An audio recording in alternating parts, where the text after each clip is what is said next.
Test, test. Okay, we're all set for 7.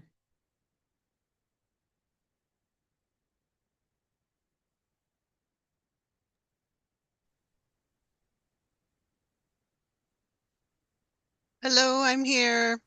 Testing my sound. We hear you, Angela. Thank you. All right, thank you.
Good evening. Let's call to order the Planning Commission meeting of June 16th at 7 p.m.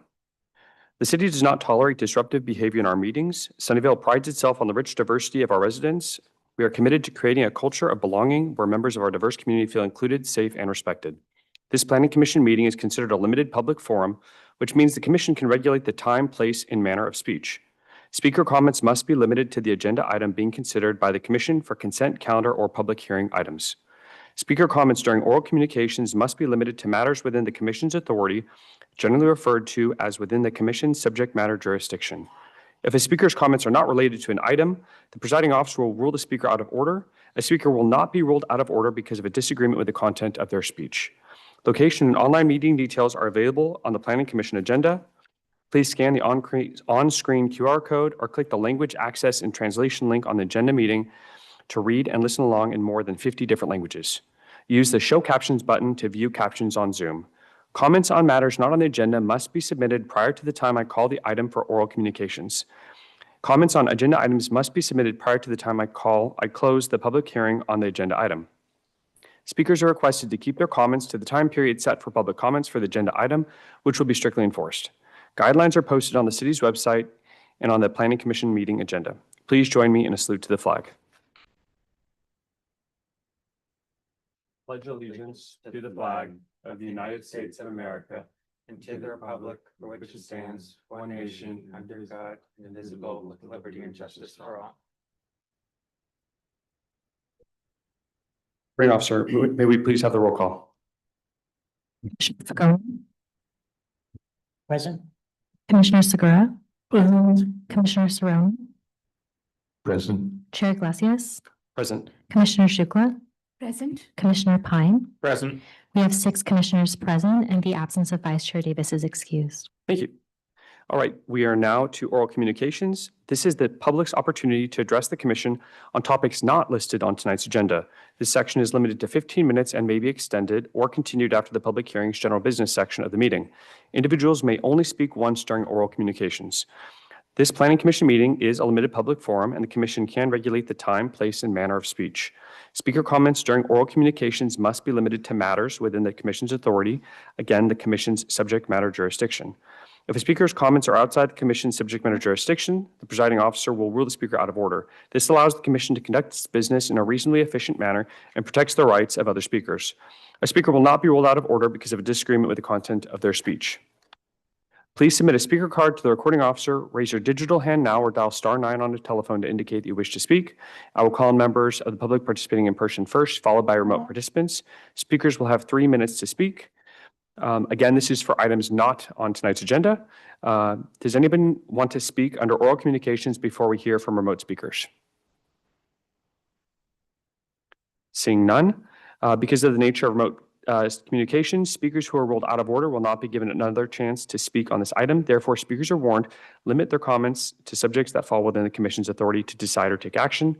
Recording officer, do we have any remote participants wishing to speak on oral communications? We do not, Chair. Thank you. I'll go ahead and close oral communications, which brings us to our consent calendar. I will go ahead and open the public comment section on consent calendar items. Please submit a speaker card to the recording officer, raise your digital hand now, or dial *9 on a telephone to indicate you wish to speak. I will call on members of the public participating in person first, followed by remote participants. Speakers will have 3 minutes to speak. Again, this is only for consent calendar. Would anyone like to speak on consent calendar items before we hear from remote speakers? Okay, seeing none. Recording officer, do we have any remote participants wishing to speak on item? We have 2 hands raised. I'll allow Manuel Salazar the floor to speak first. Hi, apologies. I actually wanted to speak on item 2. This isn't the moment to speak for that, correct? That's correct. Thank you. And I see Chao Yang Lu's hand raised. I will allow them the floor to speak now.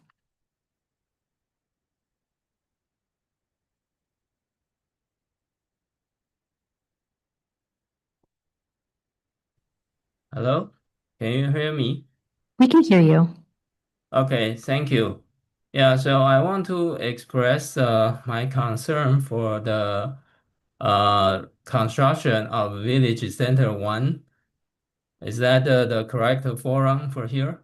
You will actually have an opportunity to do that next. This particular portion is just for the consent calendar. So, but you will have it, that'll be our next portion. All right, thank you. Thank you. Thank you. And with that, Chair, we have no further hands raised. Okay, thank you. I will go ahead and close the public hearing on the consent calendar, and I will ask my colleagues for a motion. Commissioner Pine? Thank you, Chair. I move the consent calendar as submitted. Thank you. Commissioner Shukla. I seconded. Thank you. Recording officer, please conduct a vote.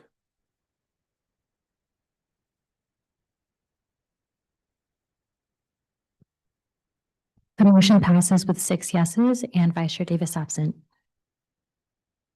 Thank you.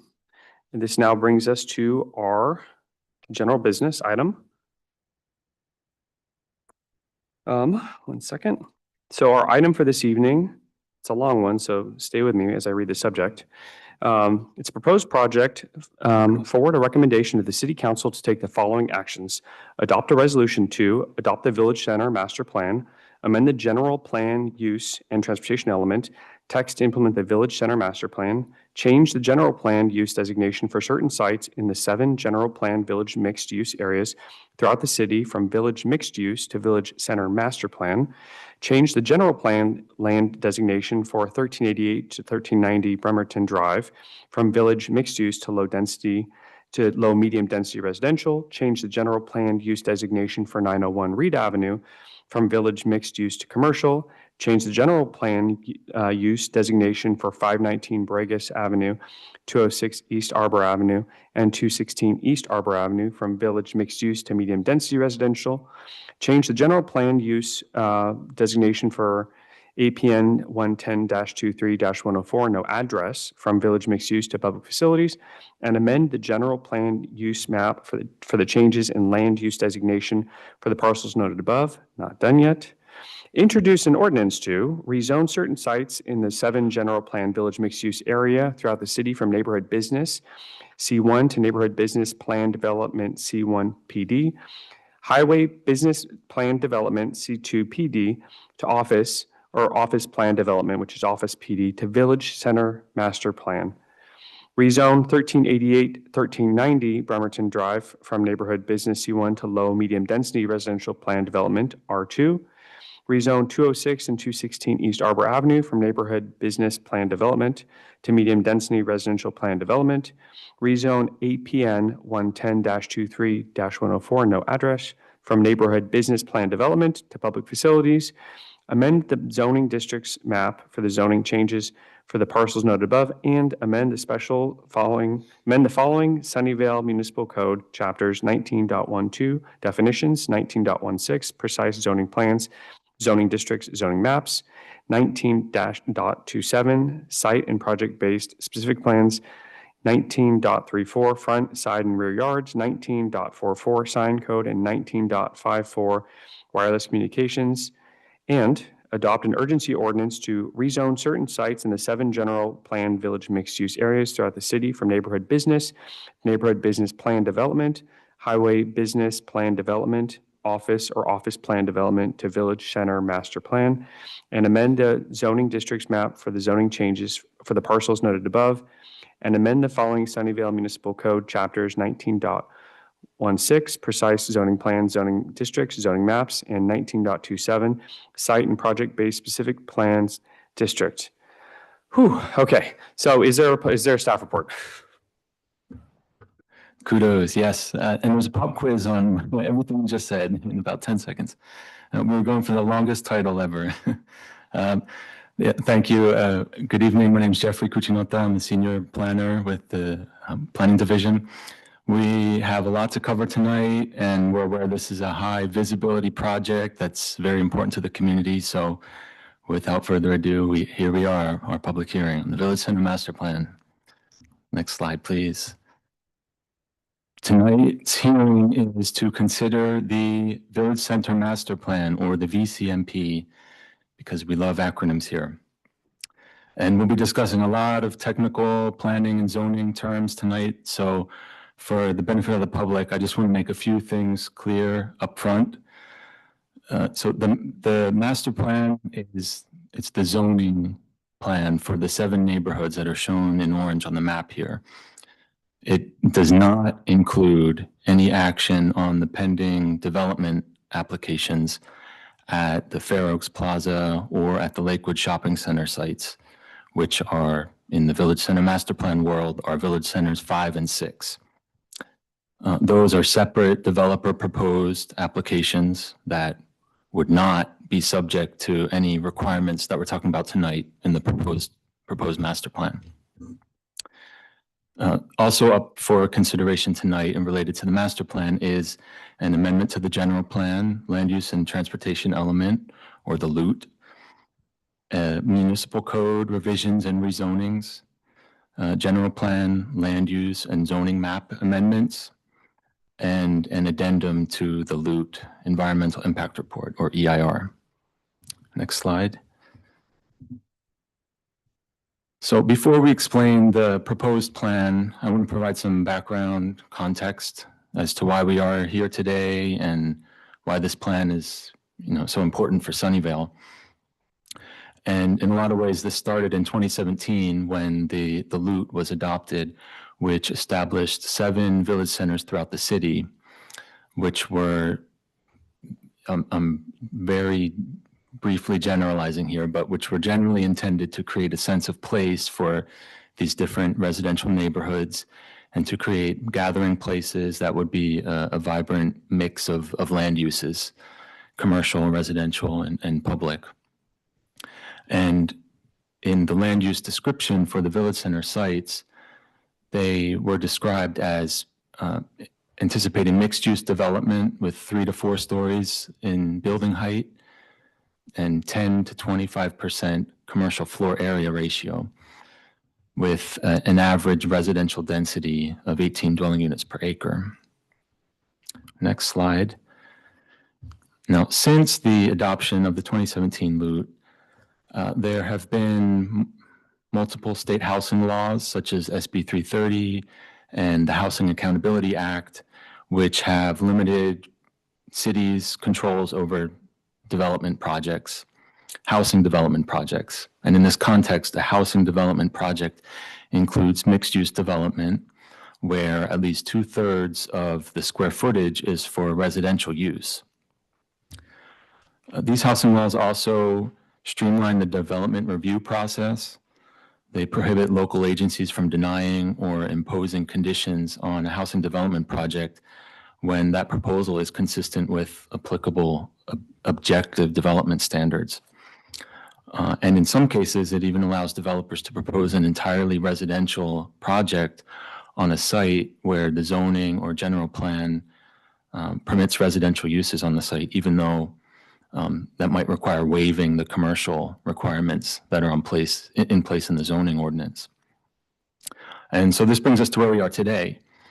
And so right now we've got 6 approved and pending, so 3 approved projects and 3 pending redevelopment projects on village center sites, which have resulted in a decrease in commercial area that serves the neighboring community. And for the 3 pending applications that have not yet been approved by the Planning Commission, the ones that I mentioned before that they would be exempt from the master plan requirements.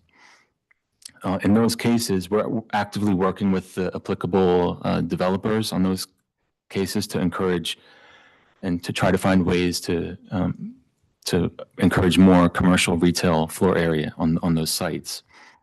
But as I mentioned, we're somewhat limited.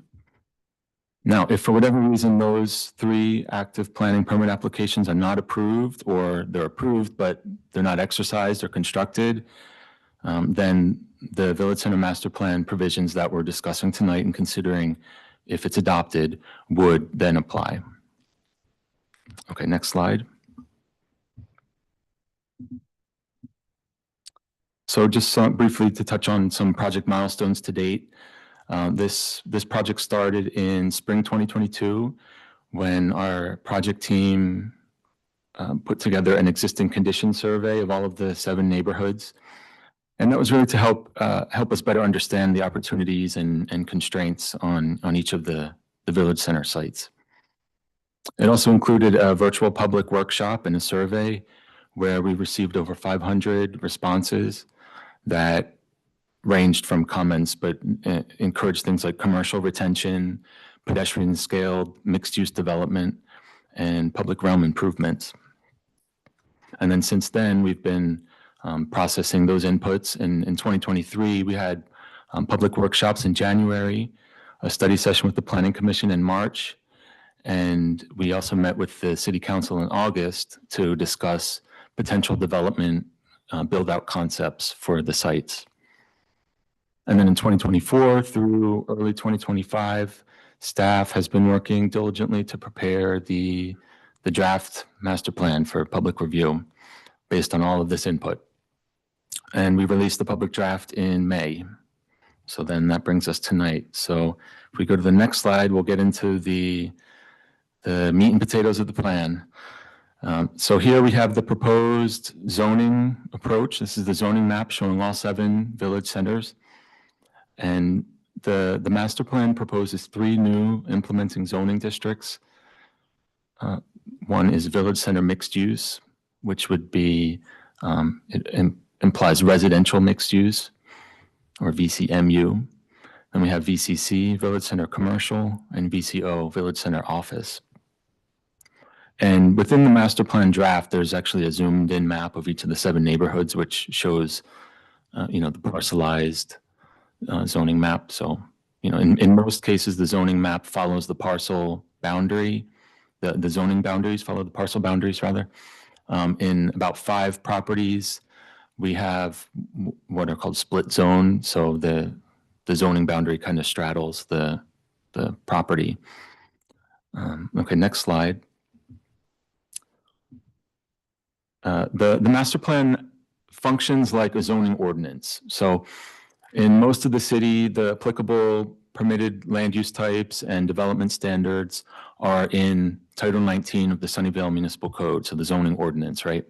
But in this case, the master plan is where all of the applicable development standards reside.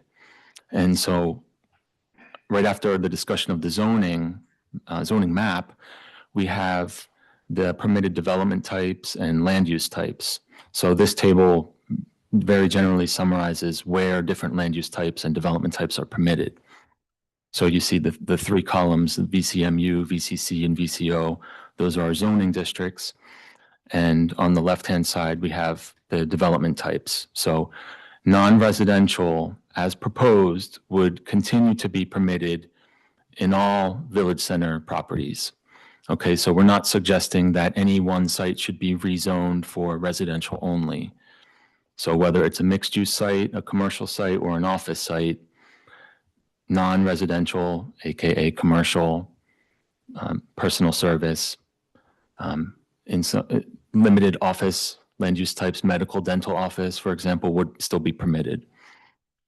Residential in the mixed-use form would be permitted only in the VCMU, residential mixed-use zoning district.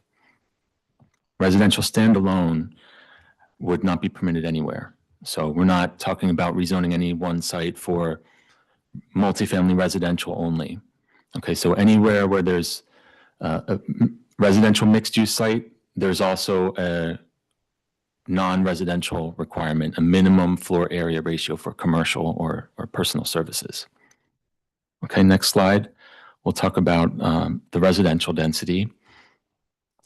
We're proposing something that's similar to what we've adopted in the Lawrence Station Area Plan and El Camino Real Specific Plan, which is called base maximum density, which, as I mentioned, residential is only permitted on the VCMU sites, so this only applies to those sites. And the base maximum density is the permitted or allowable dwelling units per acre. And across all of the village centers, it ranges from 22 up to 56 dwelling units per acre.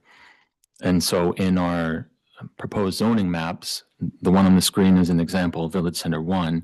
On the VCMU sites, you see the number next to VCMU. So we've got a 22, we've got 36, we've got 56 here. So that would be the permitted residential density in a mixed-use development type on these sites.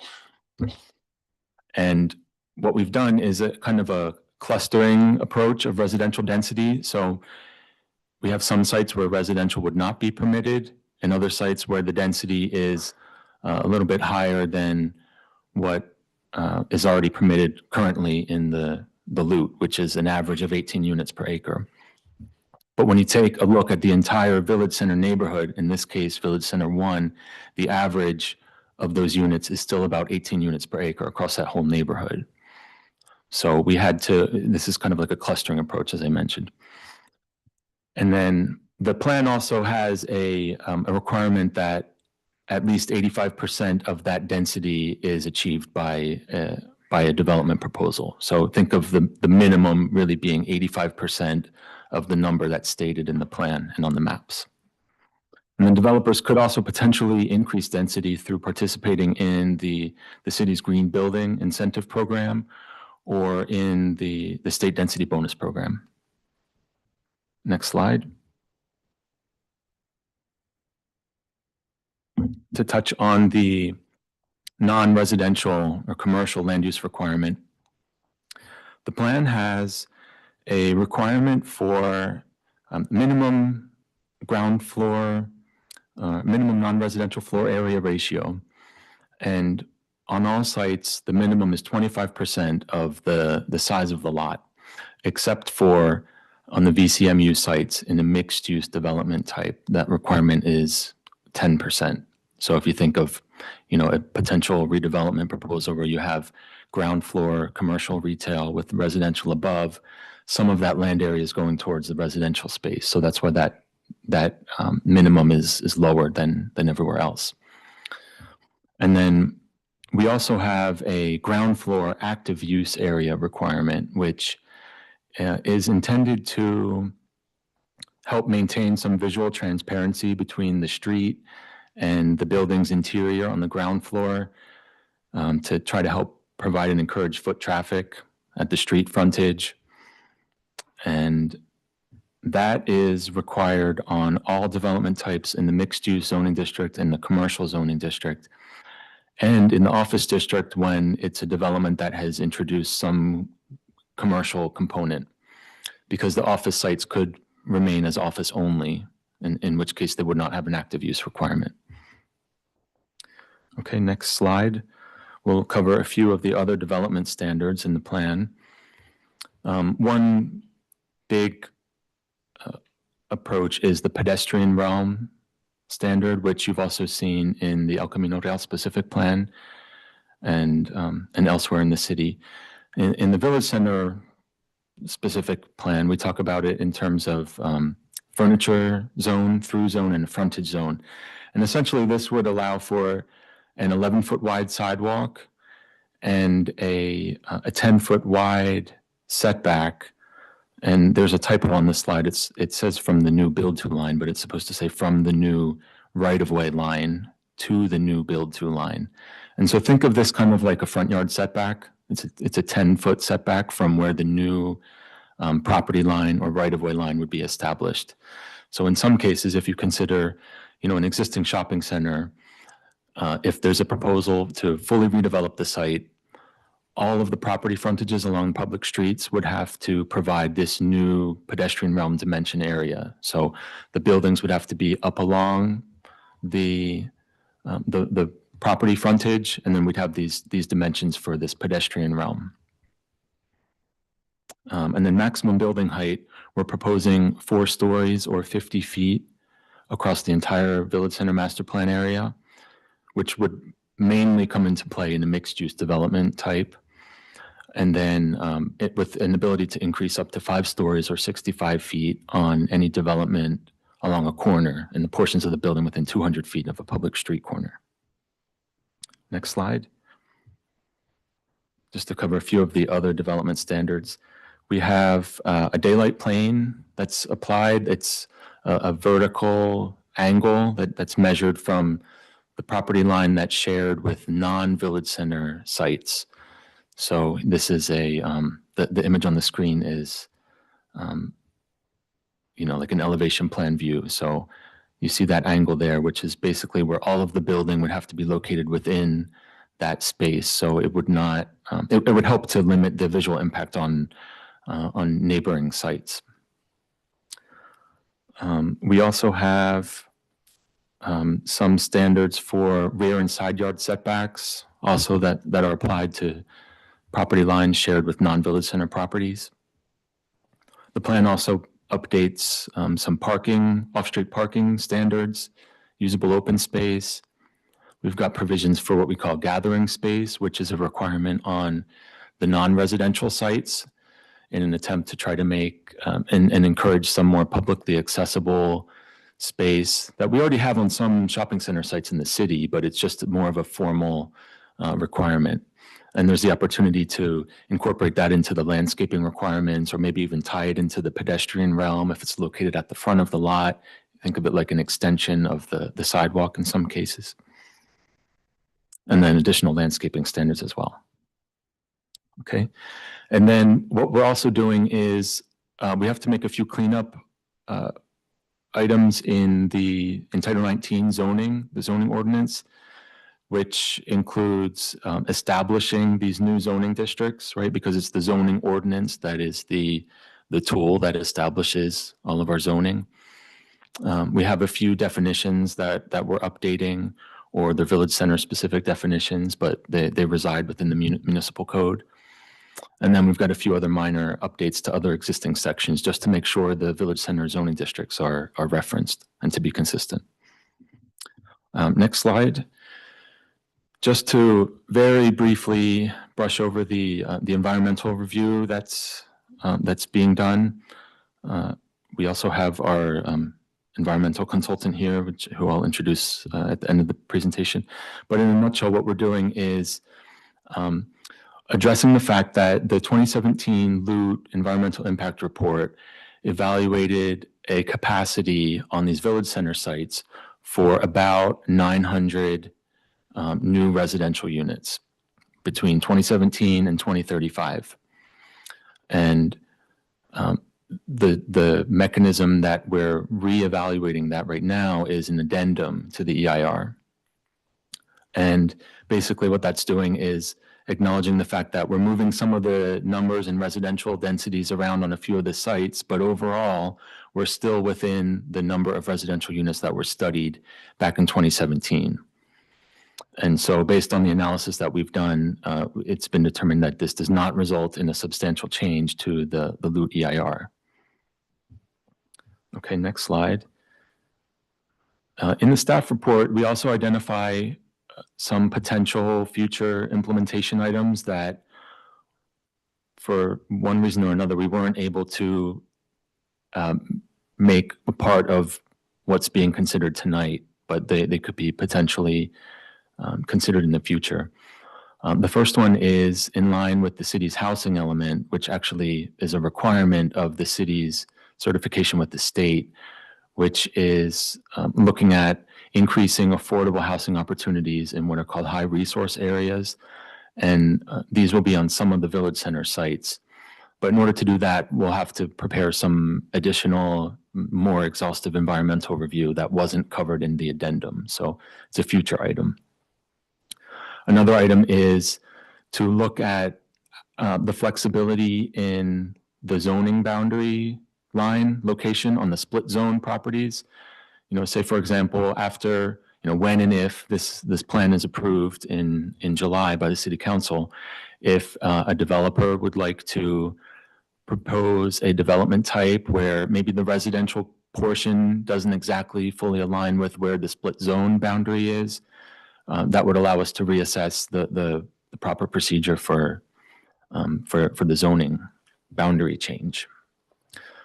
We also recognize that there are existing businesses in these shopping centers that might be at risk of needing to be relocated as the sites redevelop. So that brings us to the third item, identifying ways to reduce barriers for small businesses. The fourth item is a community benefits and incentive program, which would allow for increased density on some sites, potentially, in exchange for some community benefits that the developer would provide. And this is similar to what we've prepared also in the Lawrence Station Area Plan and El Camino Real specific plan. And the last item is a sense of place plan, which is also not part of what we've prepared for tonight. Now, since the public draft became available in May, we've received a fairly robust amount of comments from the public. So we just wanted to summarize those very briefly here. They include concerns over losing the neighborhood serving retail and services and the grocery stores. So city staff is very sensitive to that concern, and we've tried to do our best to balance the need to find ways to be able to keep retail and commercial on these sites while also meeting the residential housing targets outlined in the housing element. Other general impacts that were identified by the public include, concerns over traffic, on-street parking, privacy, as these sites redevelop. And then also specifically on Village Center Site 1D in the Wrightmont Corners neighborhood, also provided a list of comments for us to consider. So those are all included in the staff report. Also, generally speaking, there was a desire to know what redevelopment ideas property owners and developers might have for any one of the Village Center site. And really, we have to look into the crystal ball there. I mean, we don't know unless we happen to have a specific inquiry on the site or an active application that the planning division's reviewing. Okay, next slide. This brings us now to, as I wrap up, to a staff recommendation to you tonight, which is to recommend to City Council Alternative 1 in the staff report to adopt the Village Center Master Plan and the associated actions, which are the resolution, the ordinance, and the urgency ordinance that covers the different plan implementation items I mentioned at the beginning of the presentation. And we will be in front of the City Council for a public hearing on July 1st. So just 2 weeks away. So with that, I think I'll close out, and I'll just mention also I'm joined here with other planning division staff on my side, by my side, and we have DPW traffic staff on the Zoom call, and our consultant team, who I also have to thank you for helping us get up to this point, Ascent Environmental. We've got Christine Babla and Antai on the Zoom call, and Pat Angel is here in person, who will all help me do my best to answer your questions. So thank you. Thanks for bearing with me too. I know it was a lot. Thank you very much. So for the general public, what's going to happen next is the planning commissioners have an opportunity to ask questions. After that point, it'll be open to the general public to ask questions as well. So at this point, first commissioner is Commissioner Segura. Thank you, Joe. I have a few questions, and thank you so much for the presentation.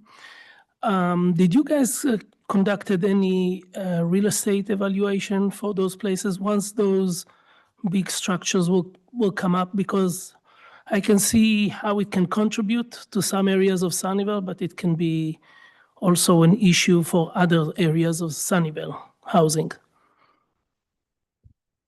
We didn't do a specific real estate analysis, no, other than what was covered in the existing conditions analysis, which I don't think it exactly covers, specifically what you're looking for. But I think that might be the closest thing to touching on some of the market, somewhat of a market analysis. Okay, I would like to express my concern. I can see how come it can elevate certain areas of Sunnyvale and make it more forthcoming and much more desirable.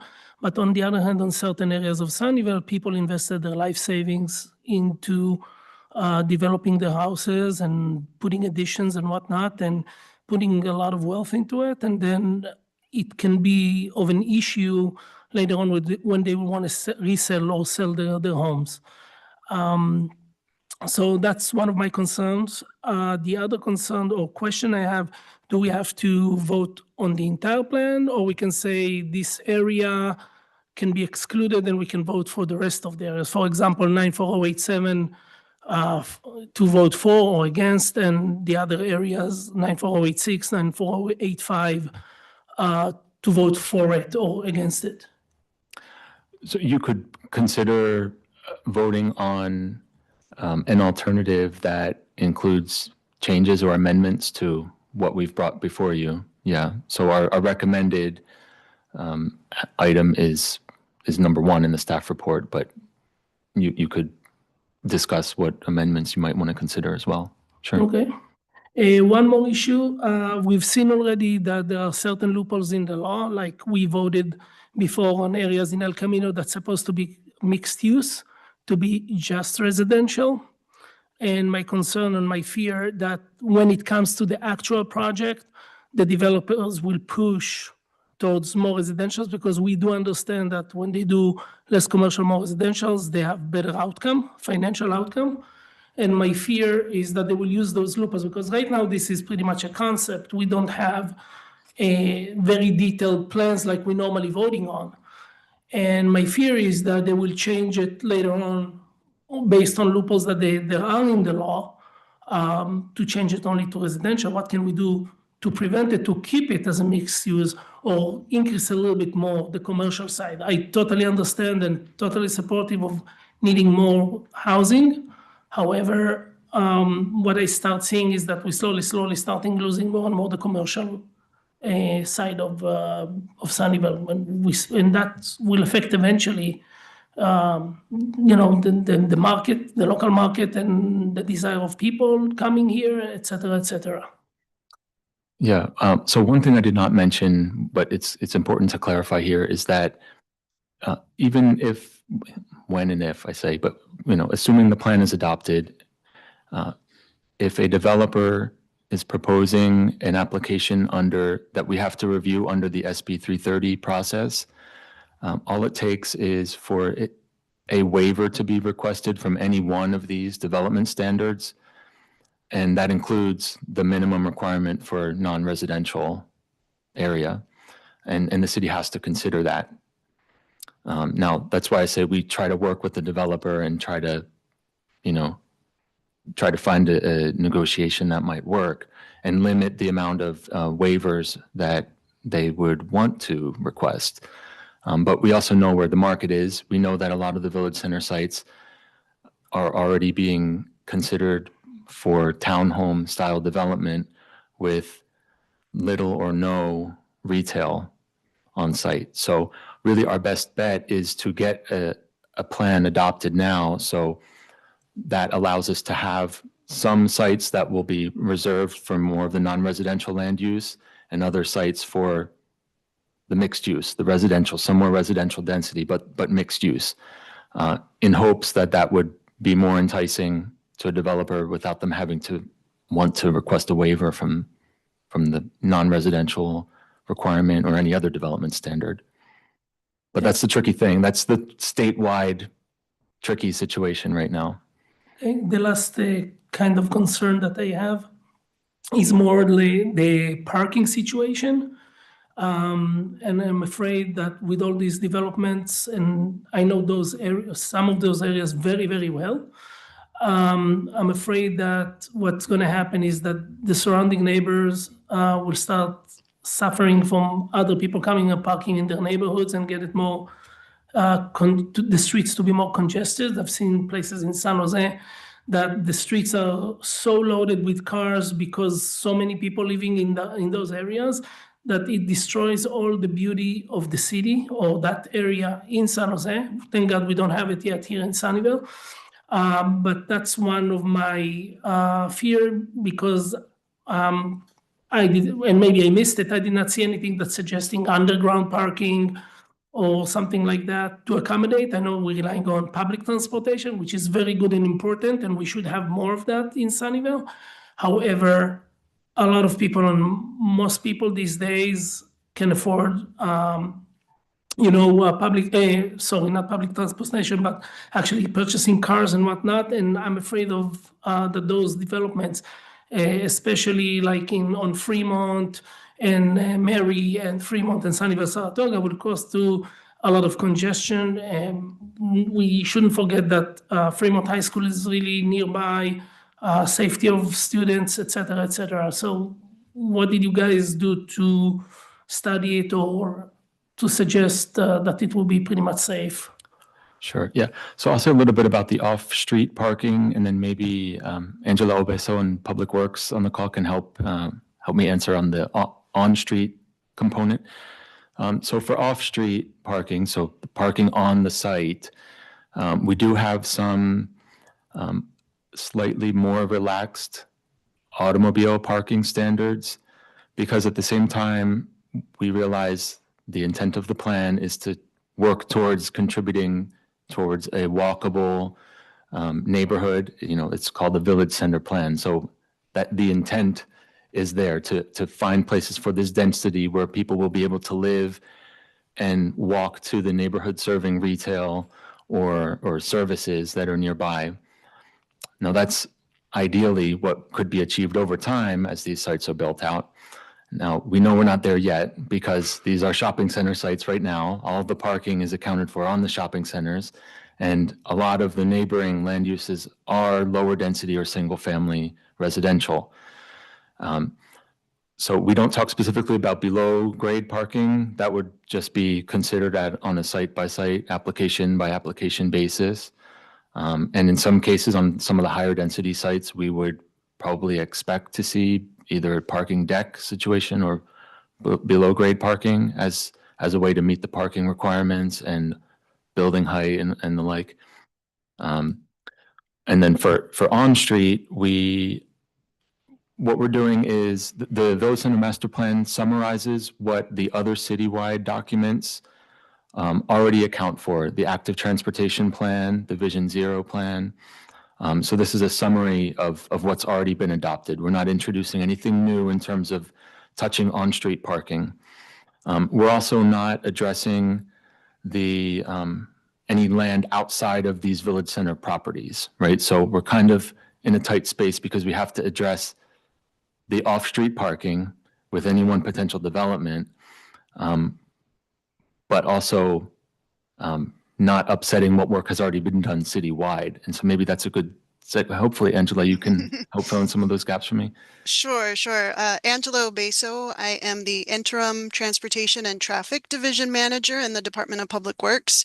And Jeffrey stole a little bit of my thunder in that, yeah, we've got the Active Transportation Plan, Vision Zero Plan, a lot of already adopted plans that are looking to make our entire community, our transportation network in the city's right of way more bike and pedestrian friendly.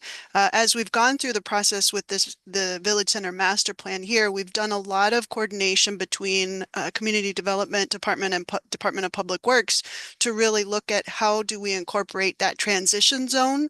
One of the things that we looked at is building an objective standard as to the number of driveways and locations of driveways so that we can minimize the interaction zones that further encourage people to bike and walk. You know, one of the big pushes for these village centers, I believe, is really to make these local destinations so that the people who already live nearby can walk and bike there easily. And so the hope is that the village center plans on top of our existing adopted plans will encourage more active transportation modes and will help reduce the number of single occupant or vehicles in general that need to park on these sites so that it'll become kind of a local neighborhood destination for a lot of things. I just would like to add one more thing and put it out there because except the people that will live there and potentially will use the place, people will come also from other neighborhoods and they will most likely will not come. Some will come on bicycle, but some will not. So I just want to make sure that everybody took into accountability that there will be more than just, you know, what that people locally will use or from the next door or 4 streets over will come on bicycle. So I just wanted to put it out there to make sure everybody took those things in consideration. And I appreciate your answer on this. Thank you. Thank you, Commissioner Segura. Next, we have Commissioner Cerrone. Thanks, Chair, and I want to thank staff for the presentation and particularly for all the work that went into the master plan and associated documentation. In general, this looks like an innovative approach that may enable at least some village centers that are closer to the mixed-use centers that were intended when the 2017 LUT was adopted. Especially important is the acknowledgement that in the urgency ordinance that public health and safety are important considerations for the master plan. So in general, the master plan describes very well the aspirations we all have for village centers, but I think we want to understand how much of this will translate into actual reality. Also, thanks for providing the updated attachments 3 and 4 with the Exhibit A table showing the current zoning and proposed zoning, but this does raise some additional questions. Looking at that table, all of the village center properties are zoned for commercial or office. So, which surprised me. If that's the case, how did we get and accept proposals for residential only developments?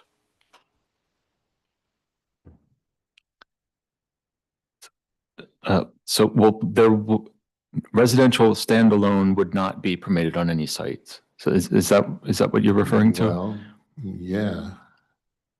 Well, Yeah, so the intent is for that is the development proposals we have pending, right? Residential only. Commissioner Cerrone, if I may, the reason why those sites were rezoned and redeveloped with residential only, even though they had the commercial zoning, was because the general plan designation allowed residential. And with the state laws, the Housing Accountability Act and SB 330, that allowed the developer to use the general plan land use designation instead of the base zoning. And that's how we ended up with those sites that changed over to residential. Okay, so the table that shows that they're office or commercial is out of date. There's a different zoning now. Currently before the master plan. I mean, the current zoning is the C1 or office. Right. What's proposed would restrict the zoning in different areas in the village centers to residential, mixed use, or office or commercial only. So it breaks it down a little bit further than just having a blanket that somebody could just do residential over the whole thing. Right, but let's say 2 years ago when a proposal for residential development, it was a zone for commercial, then, why wasn't the response, well, you can't build residential here? Although clearly it has been our intent to move to mixed use, but. Right, since 2020, when the state laws changed, that's what allowed people to use the general plan land use designation, not the zoning. And because that allowed residential, that's what allowed those projects to move forward. Does that help? Okay, yeah, at least with the housing element, after the housing element was passed, then the city came to the Planning Commission and Council. There was specific ordinance that had to be passed to enact into law those changes in the housing element, for example. But I don't remember anything that specifically said we're changing the land use for those sites. Yeah, well, Commissioner, I would just want to add that, before the commercial definition in the LUT, land use transportation element, it said that residential may be possible. And then that was interpreted to say, oh yeah, now you can do residential on commercial sites. So with these updates we are making to the LUT, we're going to clarify that definition that says you cannot do the residential on commercial sites. And we're trying to clean up the zoning to try and get ahead of some of the state laws. I mean, they're ever changing, but we really want to address this specific issue with these amendments. Okay. Let's see. Oh, and to clarify something, and I think you were pretty clear, but I think it's important to So right now you have the 16 dwelling units per acre. But then there's discussion of moving at some later point to, let's say 30 dwelling units per acre for some high opportunity areas. And I think what you're saying is the original EIR was done with the 18 dwelling units per acre. And in order to, so we need to, you know, sort of pass this as it is and then later do a modified CEQA or EIR for the 30. Yeah, in order to prepare the housing element item, H3 it's called, for the updated zoning, increased density to 30 units per acre, that would involve the additional environmental study. Yes. So that's not part of this master That's not plan. part of this. Right, right. And also, you did allude to this too. If we want to, you know, you look at how these are defined, commercial and residential. And if we want to change the lines or something, let's say it's the same entity owns the whole thing, then, and they say, well, you know, I'd like to change the shape of this a little bit, take land from here and put it over there, you know, that right now, with this master plan, they wouldn't be able to do that, although I think we all would think that would probably make sense in some cases. But if you do allow that right now, right, then do you end up with the whole site being categorized as mixed use and then you lose all the commercial? Is that the concern? So if we wanted to adjust the boundaries, Right. suggest adjusting the boundaries tonight or months from now, you're saying? So right now, we can consider, if you have suggestions or you want us to consider adjusting the boundary, that could be part of a potential motion tonight. I mean, I'll let the city attorney clarify if needed.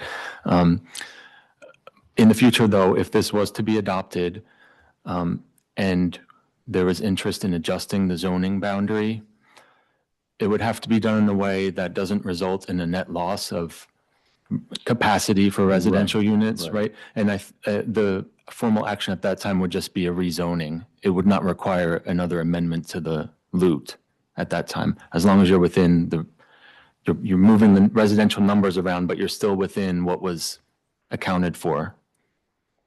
Does that help Okay, clarify? yeah, I'm not suggesting it for tonight, but it's easy to see when you actually start, you know, architects start working and start trying to build things that you would say, you know, it would work out a little better for some reason to move this a little bit or that a little bit. And so you're saying that could be done with some addition, but it would take some additional action to permit that, assuming this is, you know, this is approved by Planning Commission and Council. Okay. There's a table about, you know, the FAR requirement for non-residential of 10% for areas designated for residential and 25% for commercial. So just to clarify, this does not include parking. So, I mean, that's why it's something like 25%, right? So that's the building, right? And parking is elsewhere, you know, the other 75%, basically. That's right. The calculation of the floor area ratio includes the floor area of the buildings. So if it was like a parking deck situation, that parking area would not count as part of your non-residential floor area because that's not providing that tenant space that would serve the community. Right? That's not how we count that in Sunnyvale. Okay, yeah, because I think people may look at that and say, well, if it's all commercial, why isn't it 100%? It's because you have to have parking there. Regarding Chapter 3, you know, the community vision, goals and policies, and Chapter 4, objective zoning and development standards, all sound like great objectives, but am I correct that if developer gets a density bonus, that really all of these requirements can be gone because they have unlimited waivers? They could request to waive any one of them. Or all of them. Or more, yes. Yeah, but the benefit now is that they're we're creating standards that are objective, so they're not going to change depending on who's reading the plan, or they're not open to interpretation, right? So it's more likely that they'll be easy to implement because they're clear cut and more universally measurable than something that's, We can more always hope. subjective. Right. So some specific questions about the specific village centers. First of all, you said 3 were approved, which I was trying to think are you counting Fremont Corners as 2? Yes. Yeah, there were 2 separate development applications. Okay, and the other one is Village Center 1 at the where the medical buildings are. Yes. Okay. And I think you answered this as well, but so which of the village centers are impacted by this master plan, or more specifically, which are not impacted? And it would be 1B, correct me if I'm wrong, 2B, which I guess is 2 different projects, 5 and 6 are also not included in this, correct? Right. Those are 5 of the 6. And the 6th one, which I did not mention, it's on Village Center 3A. And in the table on page 4 of the plan, it mentions that in July 2023, the city received an SB 330 preliminary application. That was not acted upon and it expired. But as of last week, the city received another SB 330 preliminary application for that same site. So they would not be subject to the standards we're considering tonight because they submitted before any of this would be on the books. Okay. So Village Center 1 on the 1A, which is the northwest side, you show the commercial section is what is currently the parking lot. So the commercial would be along Mary. What was the reasoning behind that to bring the retail out to the street for more visibility? Yeah, that was one of the big reasons. Yeah, on some of these split zone sites, we tried to, it's a balancing act, balancing a lot of different factors, but one of the big ones was to try to find what might be an appropriate location for retail. And one of the intents of the plan is to bring those types of land uses up to the front of the property frontage. And if it's going to be a commercial portion there, then there's the opportunity for that to be retail space or something that's transparent and open, visible to the public. And then the rest of that site is proposed as mixed use.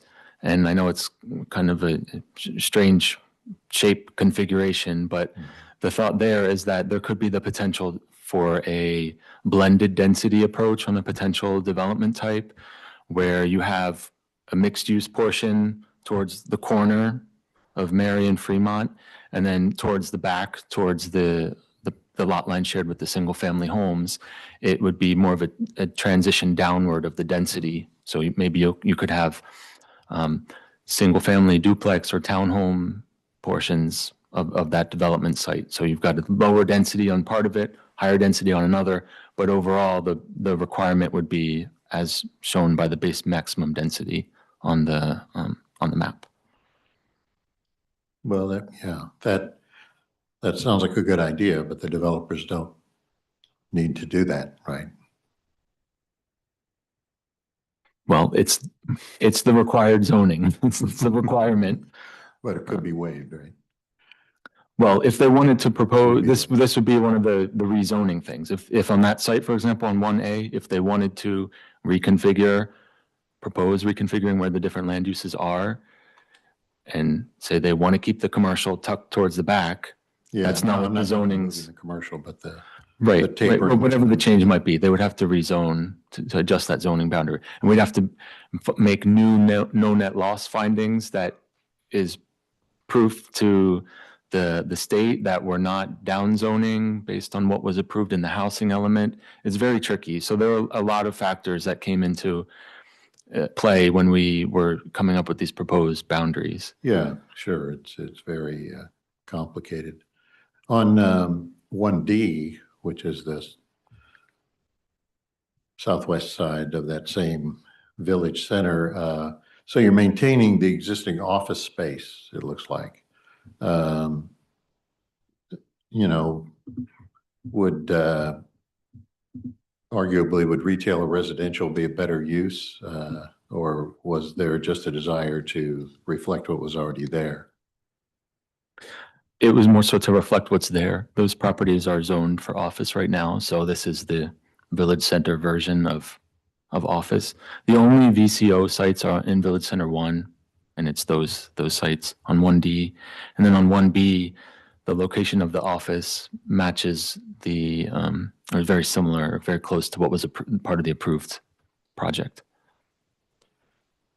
Okay, and on Village Center 3A, similar to what we talked about on Fremont and Mary, you've got the commercial along Wolf. I imagine that's the same reasoning, to give visibility to the retail and. That's right. Yep. Yeah. And regarding the now infamous San Francisco PUC strip at Lakewood Shopping Center, it seems like their refusal to do anything cuts both ways. It's currently paved. Is there anything that requires the pavement to be removed? Short answer is no. We did receive feedback from the SFPUC. It's included in one of the staff report attachments, reaffirming that they do not want to. I have to be careful how I state it. They don't want any required portion of a project to be required to be located on their lot. Right. So we thought it was a cleaner break to remove them from the master plan, because we can't account for that land use, or sorry, that land area on that site to be for any of the residential or for any of the retail. Yeah. So we proposed removing it and rezoning that strip of the trail to PF, public facilities.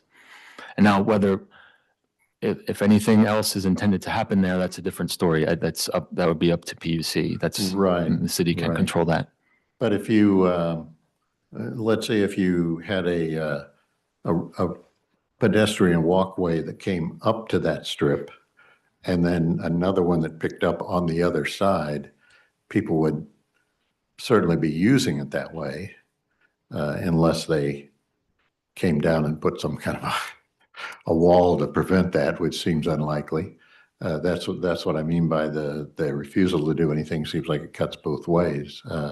But you don't show anything like that now, or even a road that would come up to it and pick up on the other side. Yeah, we wanted to make sure we weren't showing the capacity for any improvements or activity to happen there that would differ from what PUC has directed us. Okay, well, it's just something to consider. It's kind of a crazy situation right now.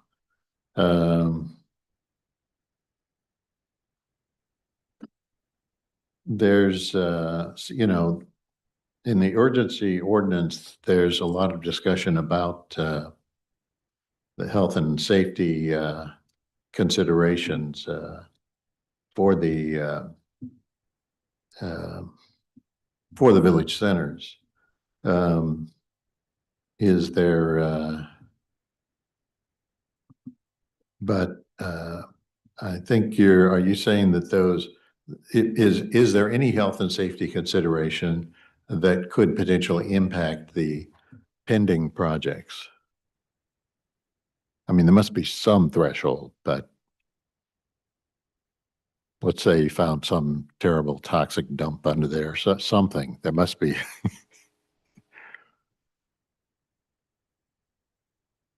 Not that that's what's happening now, not that that's there now. I'm trying to figure out where the threshold is that, Can you repeat the question? well, there's a lot of discussion in the urgency ordinance about the health and safety related to these developments, particularly the food desert or some other things. My question is where is the, how do you determine where the threshold is for health and safety being serious enough that it would impact a pending project? So the findings that we are proposing are stated in the document. So it would be within the Planning Commission's discretion to determine that question.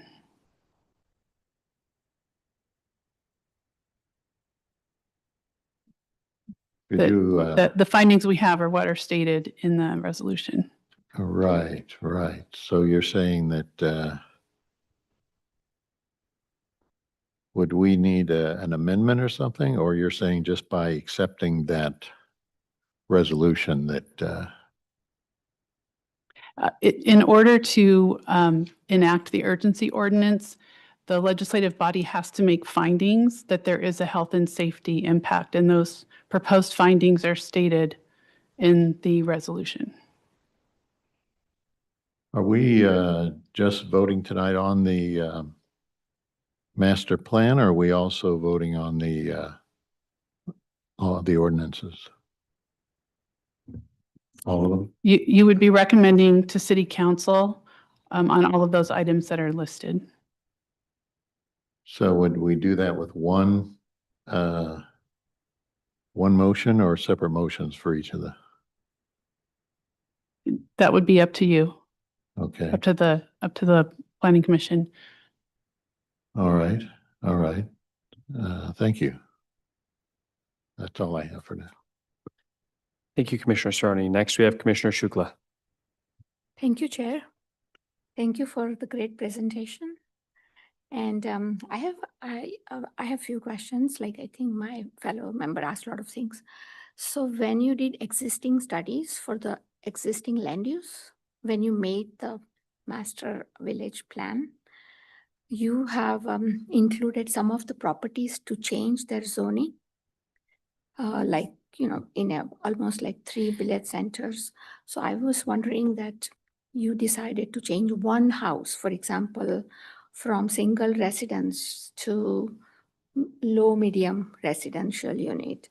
What about so when you change that, what happens to the next house? So I mean, what are the criteria for changing certain zoning outside the village center? Because in the village center 3, that has some reason. Like I see that there is a Montessori behind that village center. There is a Montessori school, and maybe you change that zoning and then the zoning on the backside.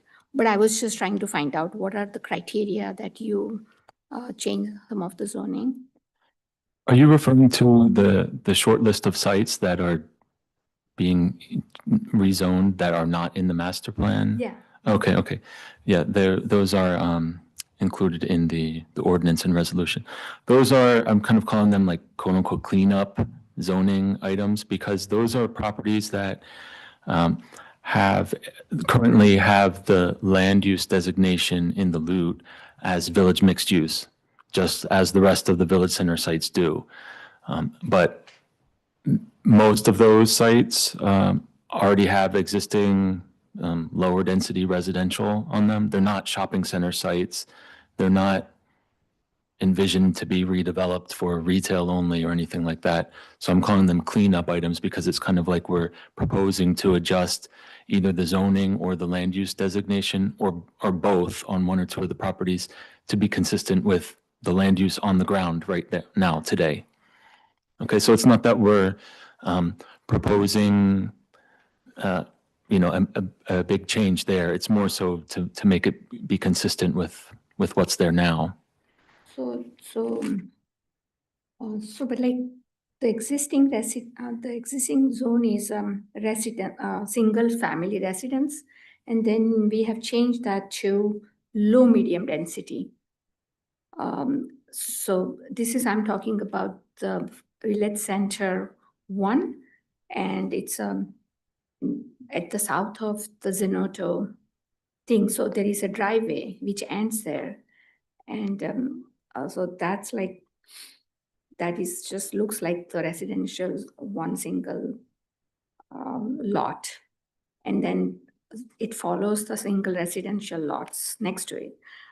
So, I mean, I don't need to go in every one of them in detail, but I was asking that, like, if we change one, then what happens to the next one? Because, I mean, because they may get advantage of being high density residents a little bit more than the single family.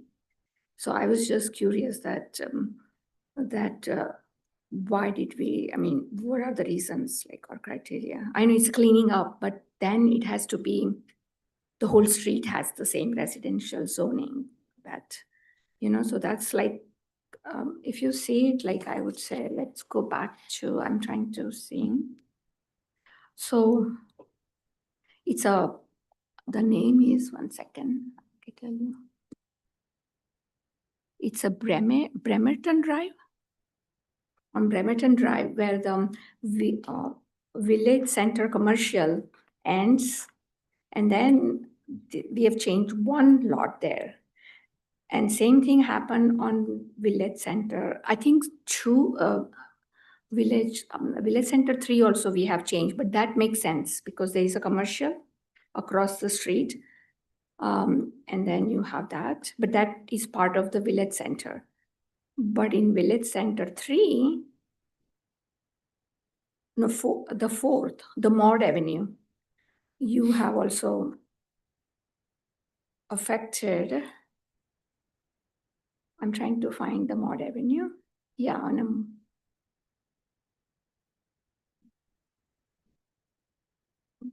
the one.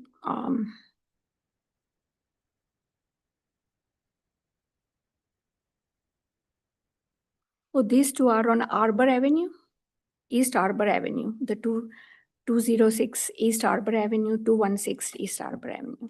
So my question was that those becomes part of the Village Center when you have red boundary? Okay, so you're referring to the maps, excuse me, the maps in attachment 3, exhibit B, which are, and could I try to paraphrase your question and you tell me if I'm off base? It sounds to me like you're asking if we're changing the zoning on these individual lots, where do we stop? Like, why draw the line just on these individual lots? Yes. Is that more or less? They are not part of the Village Center, yeah. Right, okay. So they appear to be individual rezonings, but they're associated with the Village Center Master Plan because of the existing land use designation. But if we're only proposing to rezone the sites that have that land use designation. If we were to propose expanding that anywhere else, that would be running the risk of like spot zoning, like if we changed zoning on one basis, which is not what we're doing here. We're making sure it's consistent with the existing land use.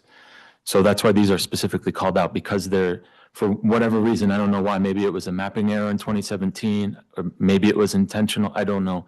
But right now, staff feels that it's more appropriate for them to be outside of the master plan and to have the zoning match. I tried to look at from the Google map, and it felt like the existing uses are like maybe some commercial or some nursery, and that looks like it's changed to make it clean up part of it, maybe, I don't know, but that's one. Okay, so that's like side question. My major question is when you have Village Center commercial and Village Center mixed use together, as my colleague was saying, that they can buy the whole lot and they have more options in a way to do better job of doing. So is it possible, like, I mean, instead of restricting them, like with these boundaries and all, if they buy the whole lot, can we divide that in a percentage based? because then we know exactly, because they are there, they will come up with that, oh, our residences don't fit here and we bought this land and we'll do this. I mean, they always have these ideas. So I was wondering that because we don't want to lose our commercial, so because the boundaries, the developer might buy the whole lot, both to do that, or they may sell it, or they may, but it's, if we divide that in a percentage base, like from that lot, that if you buy these 2 lots, you need to have this much percentage of the whole lot as commercial. So they can still play around with that, because I think boundaries could be tricky sometimes, but that's like, does it work with our mixed use plan and VCC next to each other? So we have to have the zoning map show the physical locations of the different zoning districts. These maps are horizontal. What happens, these maps are vertical and horizontal. I mean, you know, you can have a vertical and horizontal map. It doesn't need to be just 2D map, correct? Because we do that. We have developers, like we have resident retail on the floor and residents on the top. We do have, even within the one development, we have this tier zoning. So, I mean, this is just my suggestion that we should think about it, because they will always come up with, or they will use the state law, you know, advantage of like increasing residences, that they will do anyway.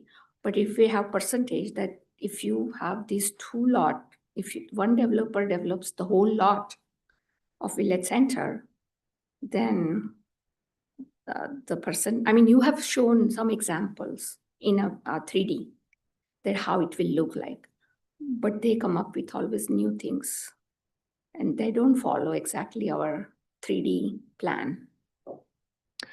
Yeah, I think the approach that we're proposing, which is to keep some sites for non-residential, it might not be perfect. We might not know until a few months or years from now, but as of right now, it appears to staff that it's the best way to ensure that some sites will be more likely to retain more commercial and retail.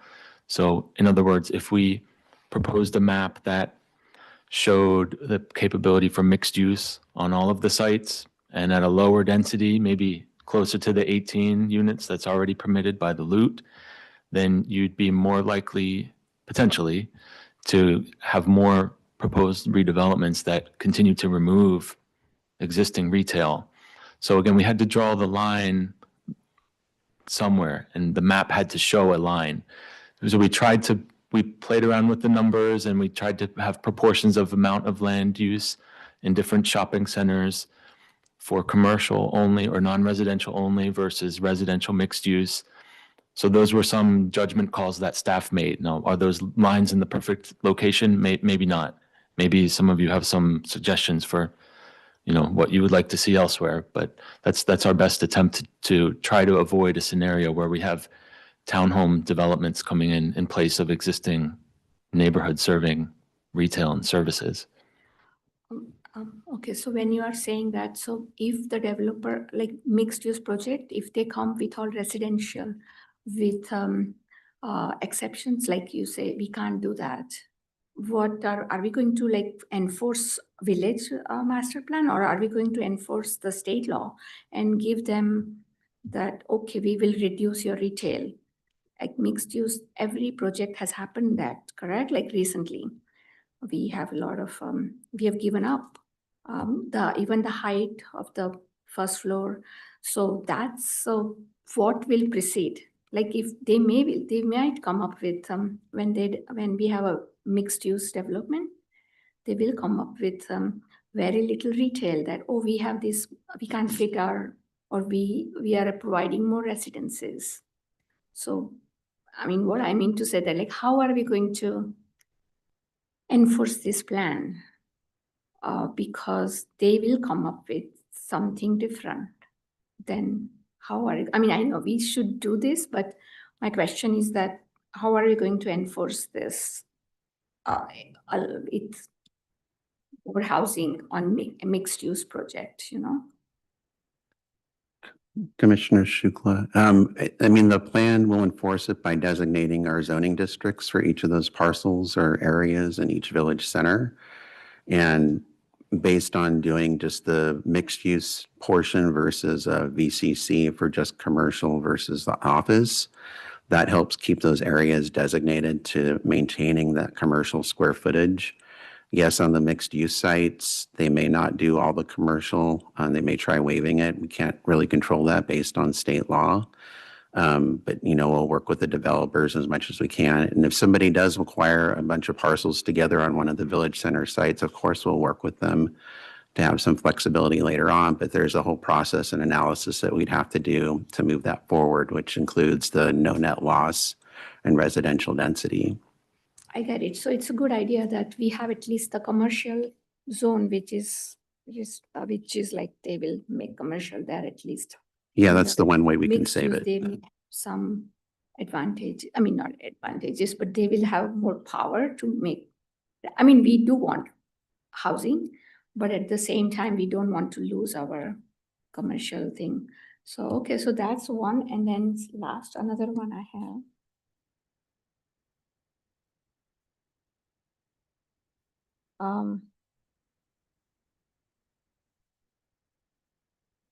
So when you said that the number 5 and 6 are not included in what? I mean, because these are part of the, we are kind of passing what staff recommends. It also includes the village 5, 6, and 7, correct?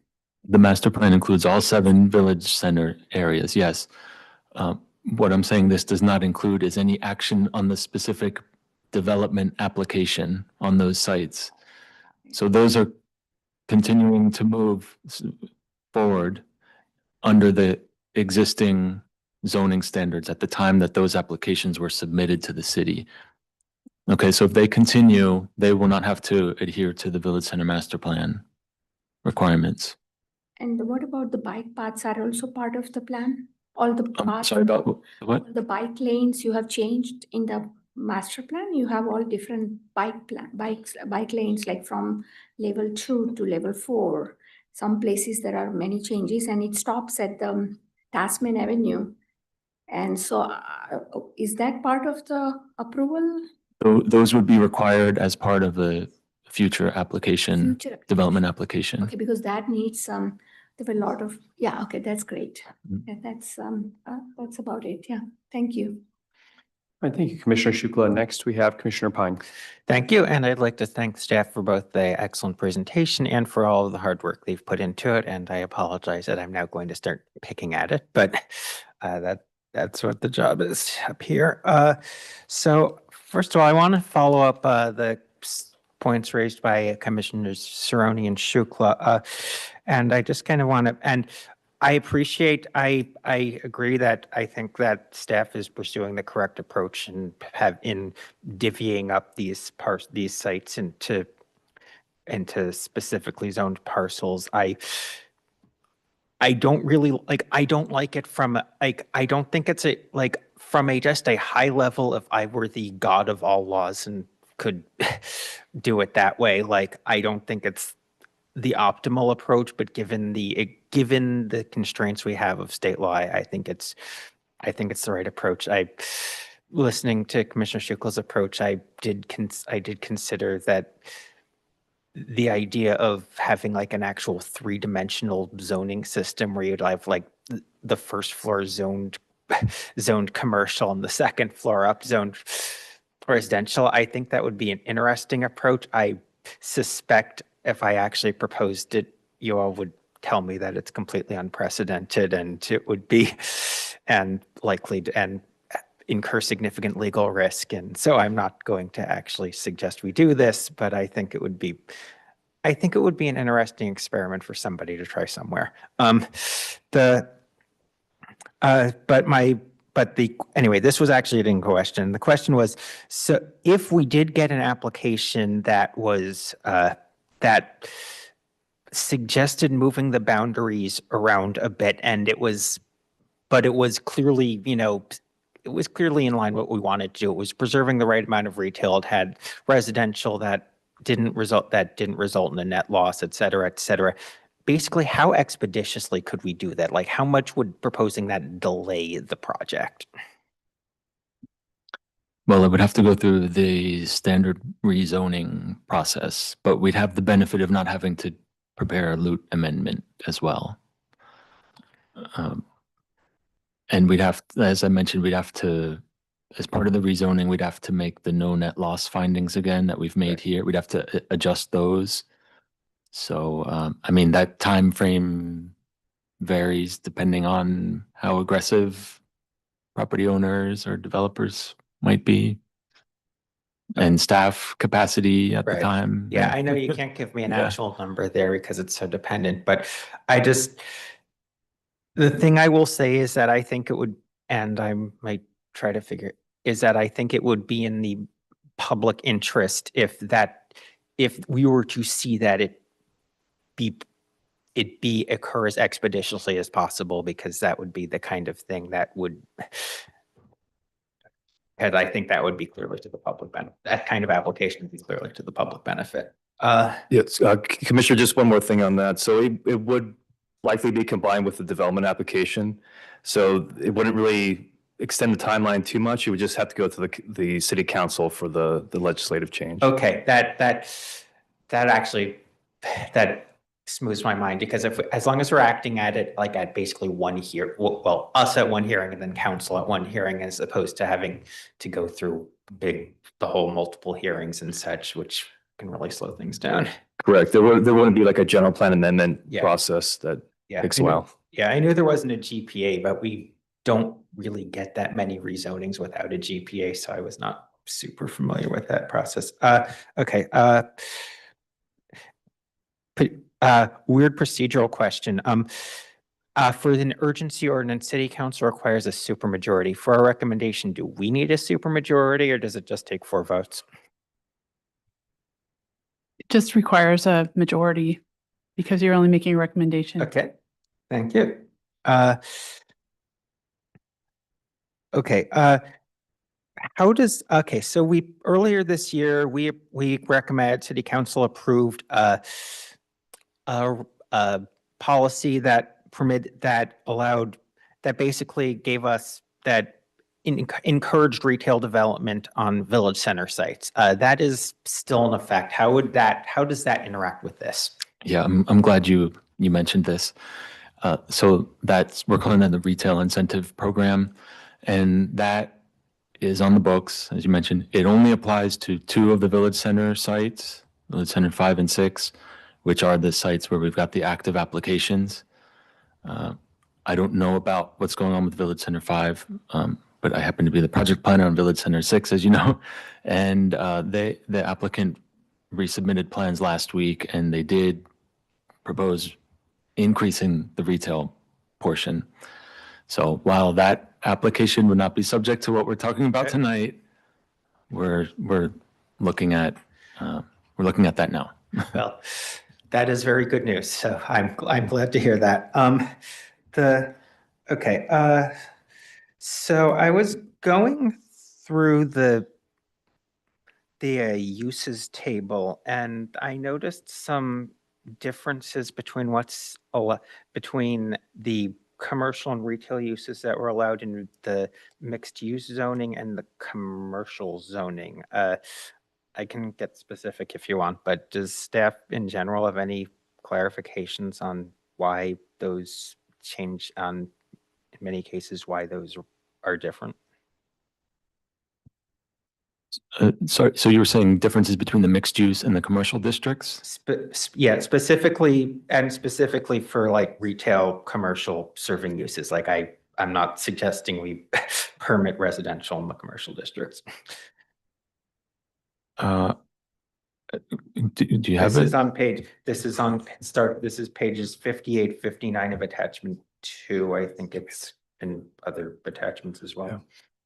Commissioner, I think you're just noting there's differences between the types of uses, like allowable uses, and types of permits in the village centers, and then also just the general commercial zoning. No, I'm comparing the VCMU and VCC lines on on pages 58 and 59. So like, for example, a bar is allowable on a mixed use site with a special development permit, but would not be permitted in just a commercial site. Or I can go down this list. There's like child care centers are permissible within Commissioner Fine. plan permit. Yeah, and basically those would have been broken up based on compatibility with uses. So you'd want kind of lower level commercial uses next to residential. And so just the VCC zones have the higher intensity residential uses.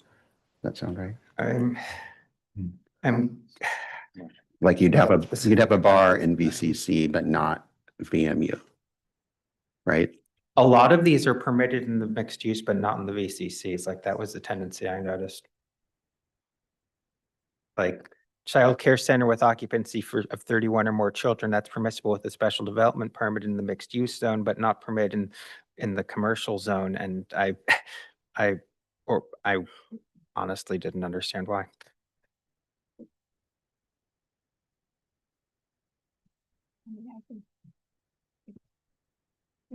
I'm happy to yield to Commissioner I can Shukla. say if you want me to, like, that's like certain uses are more commercial, like really commercial, and not in the mixed use. So it's like these are occupancy based and sometimes fire. So it's a building laws related definitions. Right, but what I'm saying is I could actually understand the reverse more, but I'm not really clear like why we'd allow a bar with a special development permit, like on the first floor of a residential of an otherwise residential building, but then we wouldn't allow it as in like a standalone building that's like maybe across the parking lot. Like that I don't understand. Yeah, I understand the concern. I would say maybe if you wanted to call out specific land uses for us to reassess when we bring it to the city council, maybe we could handle it that way. I mean, I can do that. I can do that. I can do that probably after the public hearing. But so if any member of the public has comments on that, then please go ahead. But yeah, it just confused me because there were several uses that just I wasn't really, because again, the village as planned, the village center commercial and the village center mixed use sites will be close to each other. Like we're not talking like, just to call it when I agree with, like nightclub is no, and I agree with that. You don't want the nightclub in the base, on the first floor, but you also don't want the nightclub across the parking lot. It would still annoy everybody.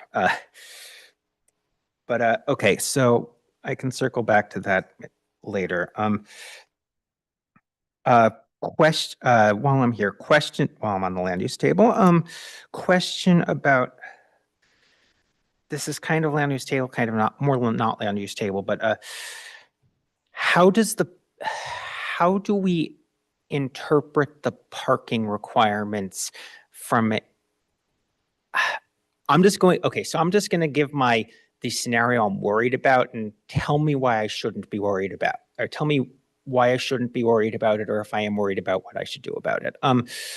The scenario I'm worried about basically is that a developer, takes the entire lot, they build, a big building, they build the big residential building or whatever, and then they carve giant chunk, and then they say, okay, we're going to site all of our parking in the commercial zones site, and we lose a lot of retail. I think they can't turn the entire thing into a parking lot because commercial parking structures is not a permitted use for VCC or VCO, but what's to stop them from basically just turning the commercial into most of it into a parking lot? It's hard to answer. I know it's not exactly a what if question. It's hard to answer those types of questions. Sorry. I think and I'll give you a similar type of answer. It depends, but I think it would depend on exactly which property or properties we're talking about, where the development boundary lines are being drawn, because if it's just a VCC site, no residential, then they're not subject to state housing law. But if they're including a commercial lot in with the mixed use portion, then it becomes part of the housing application, and then we'd have to assess the standards for each lot individually. I mean, they're still going to be required to provide what the plan is saying. So I'll give you a somewhat dorky question. On this, I have it pulled up as just the master plan, so I can't give you the attachment number. It's page 10 of the master. It's page 10 of the master plan. Would we get anything, because I know commercial isn't subject to the same objective standards requirements as residential is, but would we get anything by changing in commercial or office development should have a minimum non-residential FAR of 25? That's not an objective design standard as currently written. Would we get anything by changing should to shall?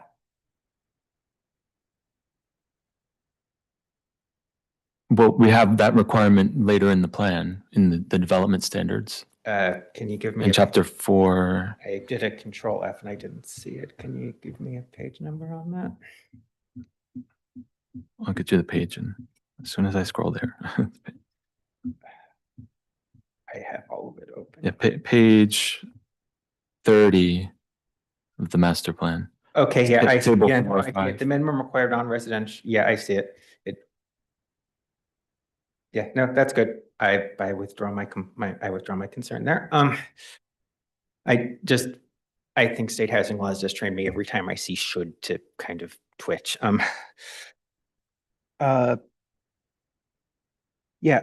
So also on the parking subject, which, if any, village centers are exempt from parking requirements under state laws that exempt people from parking requirements? I was going to say I didn't think. Well, I think there's a any, but very general way of answering that is that it won't be any different than it is anywhere else in the city, generally speaking. Do you want to clarify? Yes, Commissioner, I think you're referring to AB 2097 about the it's no the parking within It's the one about the half-mile. quality transit stops. Yeah, so right now, our definition of that would be the major rail transit stops, so the VTA light rail. So it would probably be Village Center 7, which is right by a light rail station. So yeah, that law says that anything within a half mile of a major transit stop is not required to provide a minimum parking ratio. So that looks like to be the one affected. We have one on El Camino and Sunnyvale. There's like a major bus transit stop, but I think the village centers are outside of that half mile radius. I think that tracks with what I was thinking. So, and Village Center 7 is at least 7B is probably the one I'm least I see the least imminent redevelopment there, just because it was redeveloped so recently. I know there is pending legislation to possibly change the definition of major transit stop, but I'm not going to ask staff to speculate on changes about bills that Sacramento hasn't even passed yet. One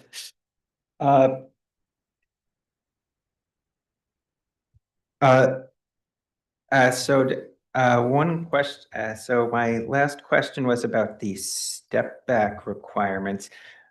What purpose exactly are we getting from the 4th and 5th floor step back?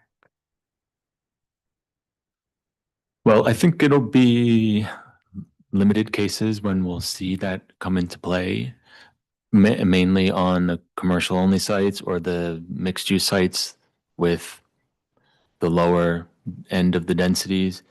And this is a similar standard we included in the El Camino Real specific plan, which had more sites on the higher density side of things. And we wanted to be sensitive to multiple larger sites along the corridor that would be redeveloped in that way. So that's where that was introduced. And we wanted to consider something similar here. Okay, because the reason I'm kind of asking that is One of the sites I've been looking at is, and this is the one that's kind of near to me, dear to my heart, because I shop at that Lucky's a lot, but the VCMU 56 site on Village Center 4, and I keep staring at that, and I'm trying to convince myself that it's actually buildable, frankly, because that's very high density, and it's not on a frankly quite small site, and I just look at that, and there aren't really any privacy concerns being addressed that would be addressed by that step back, at least for that site, because I mean, you're looking at Matilda and Maud, you're not looking at residential use. It's not bordering any residential uses. And I mean, I know there are concessions and waivers that could make it go away anyway if it makes it physically impossible to build, but like I'm just a little concerned that any kind of further narrowing of that site makes it even harder to fit that. But then I'm gonna go the no net, because sorry, I have a bunch of. I've lost the tab. I had that. Okay, I had the no net loss analysis open. Yeah, because it's the net loss analysis that was supposed to be 120. That was estimated at 129 units. Obviously, that's in practicality that would be give or take depending on what the developer did. But I do kind of struggle with seeing how but I am kind of struggling to see how we get 129 units on that site, and even without kind of constricting the density on the higher floors, which we and I think that site would probably need to be 5 floors if we wanted to have ground floor retail.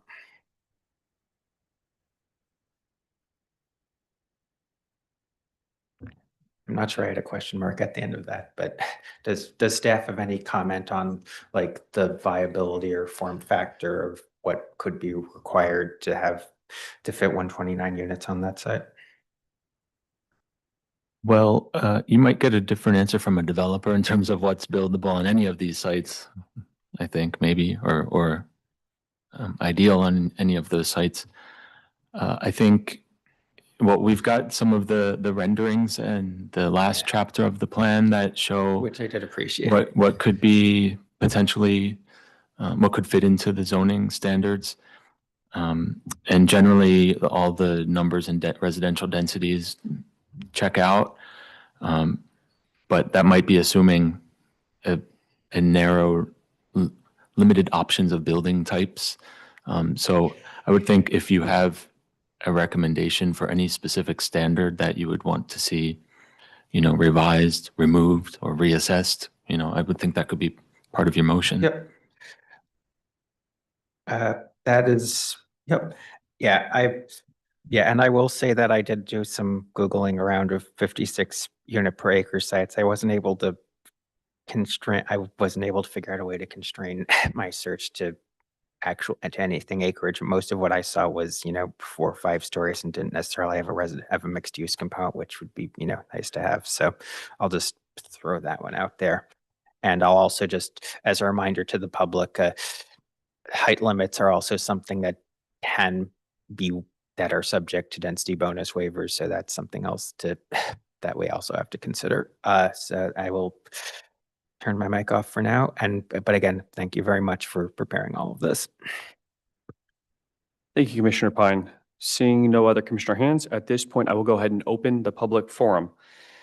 Please submit a speaker card to the recording officer or raise your digital hand now or dial *9 on a telephone to indicate that you wish to speak. I will call on members of the public participating in person first, followed by remote participants. Speakers will have 3 minutes to speak. And just to clarify for the general public, as you use your time, you're welcome to share your opinion. You're welcome to ask questions. However, it will not be a dialogue with either the commission or with the staff. After your question, there may be an opportunity at the staff or the commission's prerogative to respond directly to that. Also, when you come to speak, you are encouraged to identify yourself, however, it is not required. I do have a lot of folks that are going to be speaking tonight, so the 3-minute time limit will be enforced. First up is we have, and forgive me for mispronouncing names, Donna Winslow. Yes. Hello, can you hear me okay? I have a slides, and you guys should have hard copies already. I am representing Rightmont Corners, and I'm just addressing the #1 issue that Rightmont Corners has. So as you can see from here, this designates where Rightmont Corners is. It's in the 1D section of the Village 1. And the second page, if you want to flip to the next page, it shows where this is in the plan. Our #1 issue is the fact that there's a wall on the Rightmont Corners bounds on the left side there. And there's a wall that wall has existed for 50 years. The neighbors in that neighborhood fought 50 years ago to have that wall put in there when that development was converted from orchard to commercial. So it's been there for 50 years. It's part of the neighborhood. And I actually had the next picture, if you want to flip one, that is the wall. And that is it's been there 50 years. It's part of the neighborhood. It's unbroken. It's been that way. There's been more trees in front of it that have died. But as a result of that wall being there, this neighborhood has developed into a quiet, walkable, bikeable, safe neighborhood. And I think somewhere earlier in these presentations, the word sense of place, well, that neighborhood has a sense of place, and that wall is part of that sense of place. This view that you have right here, that's a standing where we typically have the National Night Out for the neighborhood. So think about having no wall and commercial buildings there and cars traveling back and forth, and that would not be as safe to have. Actually, the fire trucks usually park right there. So our concerns are that right now, this draft document right now does not protect that wall. It basically doesn't talk about it. And there's no specific language that protects that wall. If the wall comes down, or if there's openings for vehicle traffic, there's going to be more traffic, delivery trucks, parking, and it would make the neighborhood less safe for pedestrians, vehicles, and bikers, and the property owners.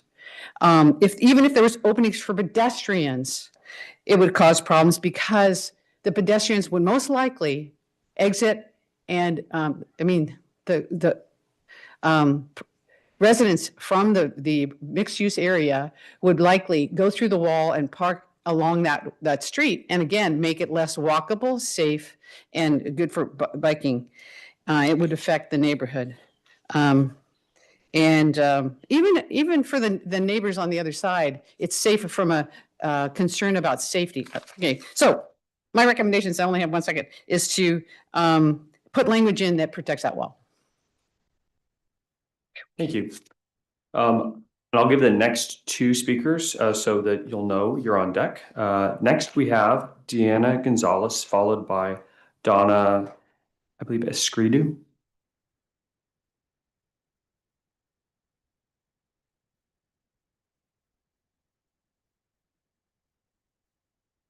Good evening, Deanna Gonzalez. I live in North Sunnyvale, San Miguel neighborhood. My neighborhood is, I know the topic of Village number 5 is not in this plan, and it's been discussed as like on the side. However, I have lived in Sunnyvale all my life, on and off during college and other times. I have experienced North Sunnyvale pretty much the same in my 62 years. It's been the same. Very low access to resources such as retail, commercial retail, grocery stores. And if you consider in the future the plan that is up for doing for the Fair Oaks Plaza, that gets even less. So when we're looking at the sense of place, gathering places, vibrant mix of public activities, none of that's going to happen in Fair Oaks Plaza if it's gone. And so I think that the plan, if you are dealing with the design or the plan for the future of any village, if those components aren't then there, in these neighborhoods, then your plan is flawed. And that I would recommend that before it goes to city council, that you have considered all of the elements that you designed and want in these villages to be considered. Otherwise, the neighborhood is left without. And I am very serious about the fact that North Sunnyvale has been completely ignored in terms of development. And we need your attention as planners, as commissioners, to bring these lacks of resources and lack of planning to the city council, because people need groceries, they need fresh food, they need to be able to walk to locations, bike to it, not get in a car. And then on the last topic about parking, we're very concerned about parking in our neighborhoods. We already have multi-generational families living in the homes in San Miguel, where there are at least 3 to 5 cars in the parking area, and it takes up space. So imagine living 3 blocks from a development where there's going to be 100 units. Where are they going to park? On the streets. So I'm very concerned about that, and I think those recommendations about parking need to be at least drawn out more. But please consider the area again. Thanks. Thank you. And next we have Donna Escridu, followed by Himanshu Sethi. Hello, my name is Donna Eskridge. I have lived in Sunnyvale most of my life. I moved away, came back. I live in this District 5. I shop at Lucky. And my motto is I believe that Sunnyvale should be livable Sunnyvale, not buildable Sunnyvale. I'm not sure who benefits when developers from, I don't know if they're from out of state, but our community is diverse culturally. And my concern with the concept of mixed use is that there's a lot of restaurants and stores that currently small businesses can afford to thrive in that area. Once a development comes, leases are expensive, and that would drive out the local business. It's currently in Sunnyvale, there's a lot of development, empty buildings, empty apartments, empty storefronts. There are a lot of opportunities. Orchard Supply Hardware, Fry's, Coco's on Lawrence. There's 3 banks on Matilda that if you wanted to do more housing, there's opportunities there. I know there's a rapid plan in Sunnyvale that is supposed to be a huge residential project that would meet requirements for housing for the next 10 years. So my wish is that to really understand the communities that would be impacted, understand the resources and the fact that if you have a building with commercial spaces and 3 of them empty, why to just one store? You go and drive, you go on the freeway, there's hundreds of cars, people don't necessarily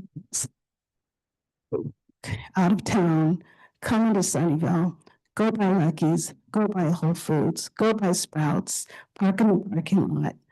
So I think you have to think about the flow of energy.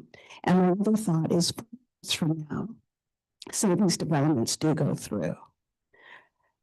The next group will come through and say like, instead, so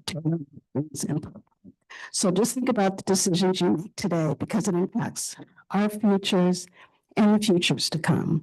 But and think about the diversity of the communities and what each community needs. And the development shouldn't dictate us to dictate to them. And have a ability to say no. Just because they're giving you some to say. Thank you. Thank you. Next we have Himanshu Sethi, followed by Zainab Maron.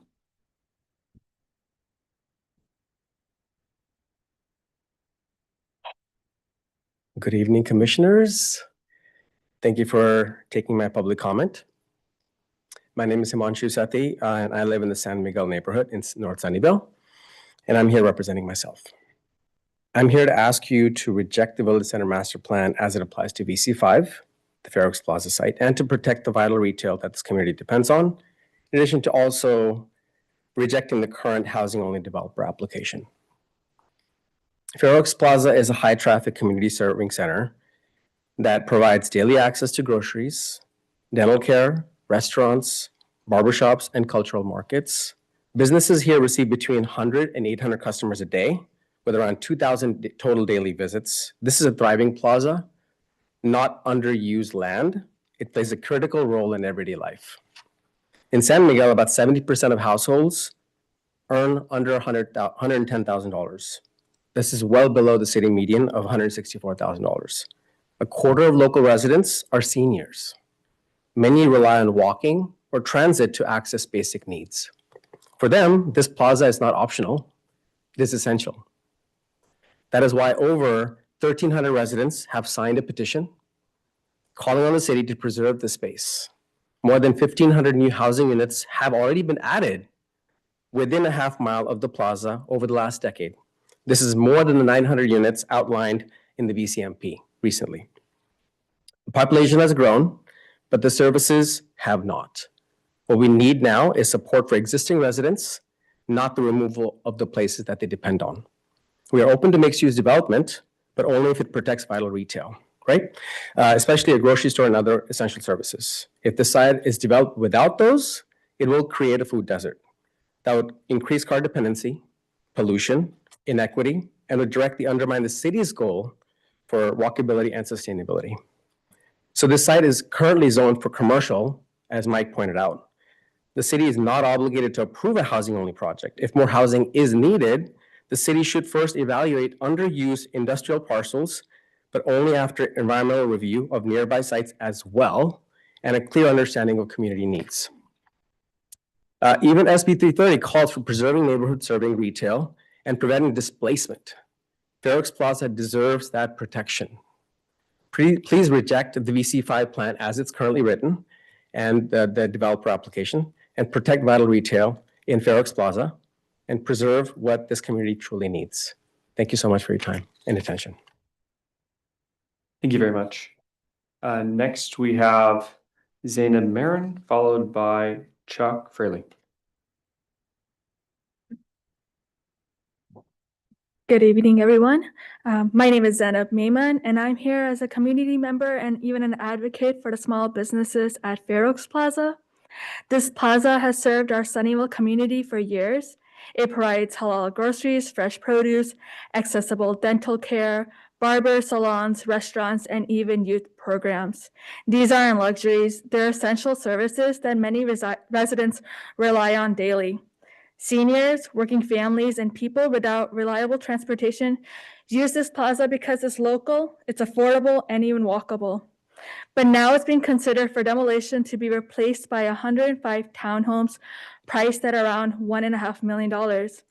That's not an affordable housing, and only 15% of these units are designated for moderate income. And even that doesn't reflect what this community actually needs. The businesses here are all small and family run. We're not major retailers, we're corporate money who can just open somewhere else. If you shut this plaza down, these businesses won't bounce back. They'll be gone. We also employ dozens of blue-collar workers who rely on these jobs. What happens to them if this project goes through? And let's not ignore the traffic and environmental impacts. Over 200 new cars would flood streets that are already congested, especially during school and work hours. Replacing walkable retail with high-density housing only increases emissions and weakens sustainability goals. Keeping retail space allows these businesses to continue operating, retain their employees, and even continue providing essential services to residents. Fair Oaks Plaza is part of the fabric of the city, and replacing it with expensive housing that doesn't serve the community would be a loss we cannot afford. So let's protect the Fair Oaks Plaza and please preserve what makes the city whole. Thank you. Thank you very much. Next, we have Chuck Fraley, followed by Gilad Salamander. Good evening, Commissioners. My name's Chuck Fraley, and I'm with Livable Sunnyvale. The Village Center Master Plan is a strong step forward in bringing both housing and retail to Sunnyvale. Our city urgently needs more housing to combat affordability, and we also need accessible neighborhood retail, especially grocery stores. And this plan strikes a thoughtful balance by rezoning the centers into parts that are commercial and also parts that are for housing. Particularly, we like how Village Center 4 was rezoned. The area anchored by Lucky's Supermarket at Maud and Matilda, and then the smaller commercial strips down Maud are zoned for commercial only, and this will help protect the retail there. But we do have some questions about some of the other village centers that have just little pockets of retail in them. Specifically, there's Village Center 1A at the corner of Fremont and Mary, and 2A at the corner of Fremont and Sunnyvale, Saratoga. They each have these little commercially zoned areas that if they get built out, they're only going to have about 10,000 square foot of retail space there. And it's likely that those might turn out to be a lot like what we see at Fremont Corners. You get all this housing built around them, then the developer comes in and just builds out these little retail storefronts and they sit mostly empty. So we think it would be better to actually relocate that retail to some of the other sites that are the larger commercial blocks in the plan. And actually, based on some of the comments that were and questions that were made tonight, it actually might be a good idea to actually take the retail and focus them on some of the blocks so that those parcels will be completely exempt from the state housing laws. So say take maybe Village Center 4, just that Lucky's Plaza zone it all as commercial. Or the plaza that has Zanotto's 1, I think it's 1D or 1C or something like that, that has the big commercial block.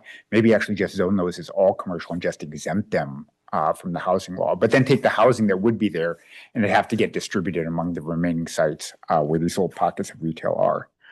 And then I have a little bit more time. There was one other question that came up during the questions a little bit earlier about the the general plan land use designation.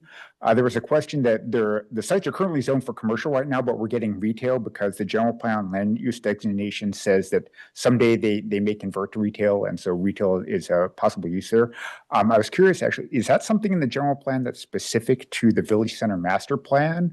Or is that something that actually applies to larger parts of the city? Like, are there a lot of other parts of the city that are currently zoned as commercial that would fall under that description that could potentially get converted to retail? And if so, does the cleanup part of this plan actually address the city as a whole, or is it just focused on the master plan? Thank you. Thank you so much. Next, we have Gilad Salamander, followed by MJ Biston. Hi, good evening, commissioners and everyone. So I have concern with regards to the corner of Mary and Fremont, in particular, the mixed use of 56 units on Village Center 1 in bottom left. So 56 units on roughly 2.5 acres. I just basically share the same concern as Pine and Shukla. It's going to be over 200 feet. I mean, probably 5-6 stories. And my house is actually just right next to the wall that you just saw before. And so basically I bought into this neighborhood and this is all private residential. And now we're going to have high buildings.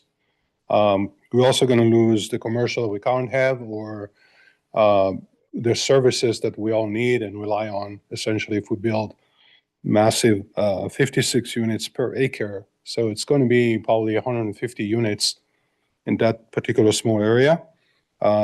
Huge concern. I just don't know how it's possible. It's going to change the neighborhood entirely.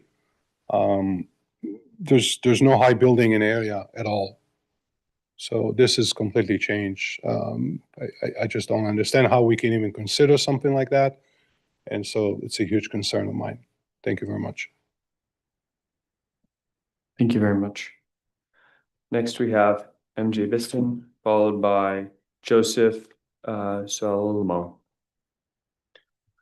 Yes, directing your attention to noise, pages 90 to 120, 90 of 120 on your plan.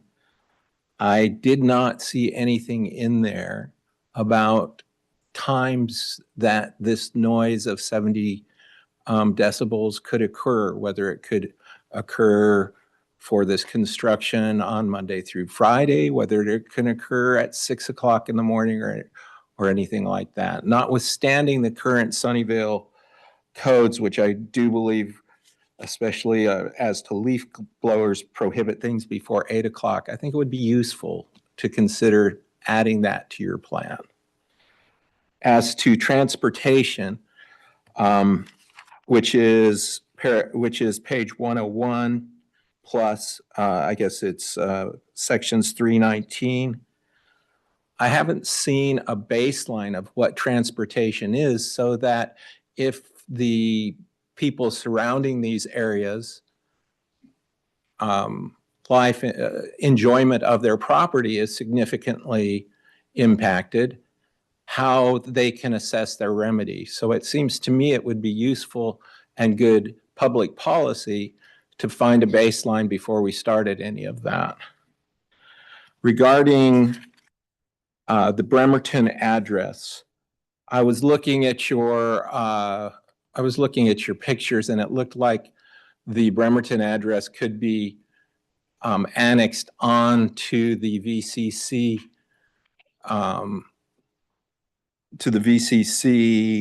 zoning. I think I've read that incorrectly, and I think somebody said it was just house cleaning. But my question is, by changing that zoning, does it in any way impact the ability to annex that property on? Those are my 3 questions. I'd ask that you respond to them. Thank you. Thank you very much. Next, we have Joseph Suelmo, followed by Daniel Alvarez. Coelh, yeah. Sorry, how do I pronounce it? Coelho.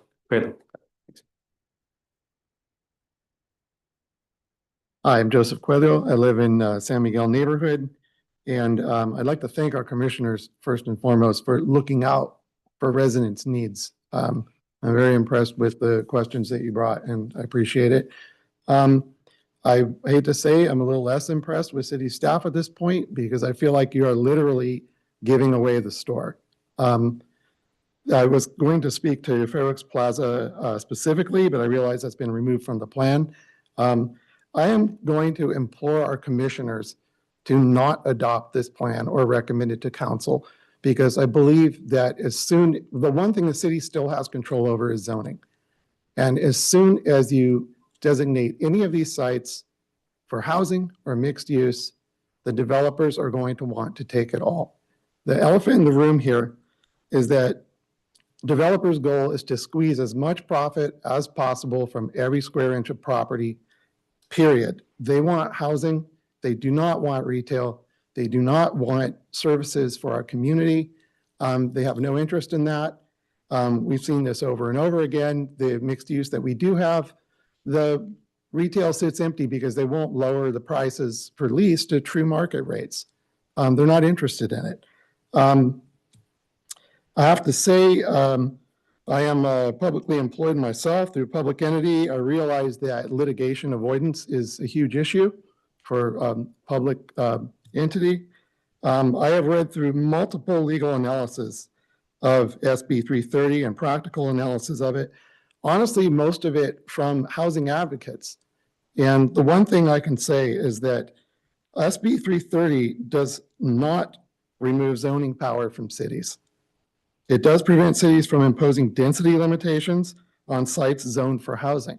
I know there was an issue brought up where you said maybe the general plan has given them an angle. I'm not sure how you get around building housing on a site zoned commercial. All of these sites right now, to my knowledge, are zoned C1. So if you give up that power for zoning, you're basically giving that up voluntarily, the last bit of power that the city has. I'm not against mixed use. I'm not against affordable housing expansion in our city, but you're taking away critical resources from neighborhoods that really need it. And you're going to, it's going to fly in the face of our carbon emissions goals. It's going to fly in the face of, increasing emissions in our neighborhoods. And it's going to take away critical businesses that have been in our neighborhoods for decades. So please don't approve the plan. Thank you very much. Next, we have Daniel Alvarez, followed by Larry Chan.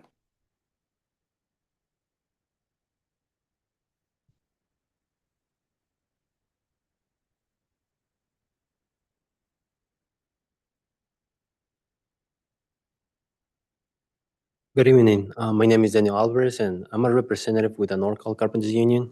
Today, as we look forward to the existing future of Sunnyvale Village Center Master Plan, it is important to remember that behind every new building, every new street, every new park, there are hardworking men and women who make it possible. The construction workers, especially the carpenters, who bring this vision to life. Now, let's talk about two things: healthcare and apprenticeship. First, healthcare. Carpenters have a tough job, climbing, lifting, and cutting every day. They need strong and affordable healthcare to take care of their bodies and their family. When the workers are healthy, they can keep doing their work that builds our city. These programs are the foundation for a skilled, stable workforce. They offer pathway for young people and those new to the trades to learn valuable skills, earn a living while they train, and build long-lasting careers. Apprenticeship is not only a strength of our local economy, but they also empower workers with the opportunities for advance and financial security. This is about fairness. If we're going to invest in our city futures, let's also invest on the people that builds it. Thank you. Have a good night. Thank you very much. Next, we have Larry Chan, followed by Mohi.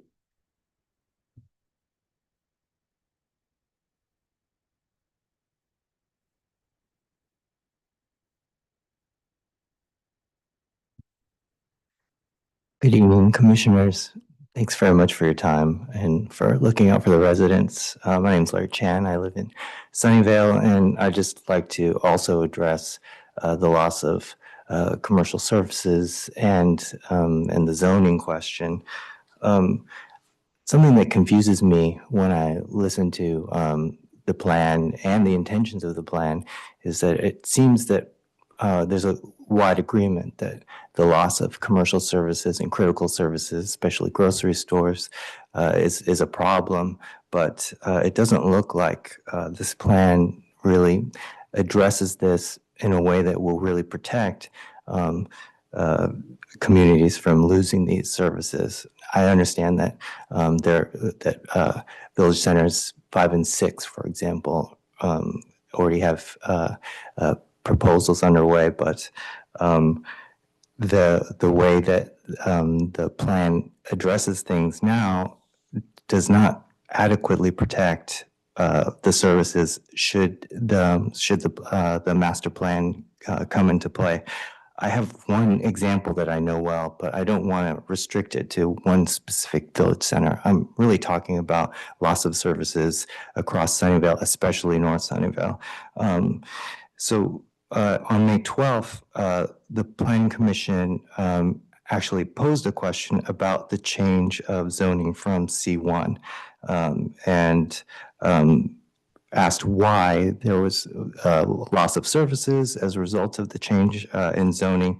And the official response from staff was that there was some subjective language regarding the minimum required commercial floor area ratio, FAR, which has forced the city to accept applications on village center sites that provide less than 25% FAR. Now, in the master plan, in this draft of the master plan, Village Center 6A is designated Village Center Mixed Use, which requires only 10% FAR. So it doesn't seem like there is in this current draft a coherent defense of the services that are being protected. And it's not a coherent enough document to really protect the objectives that are actually at the center of the plan. Thanks very much. Thank you. And next we have Mohi.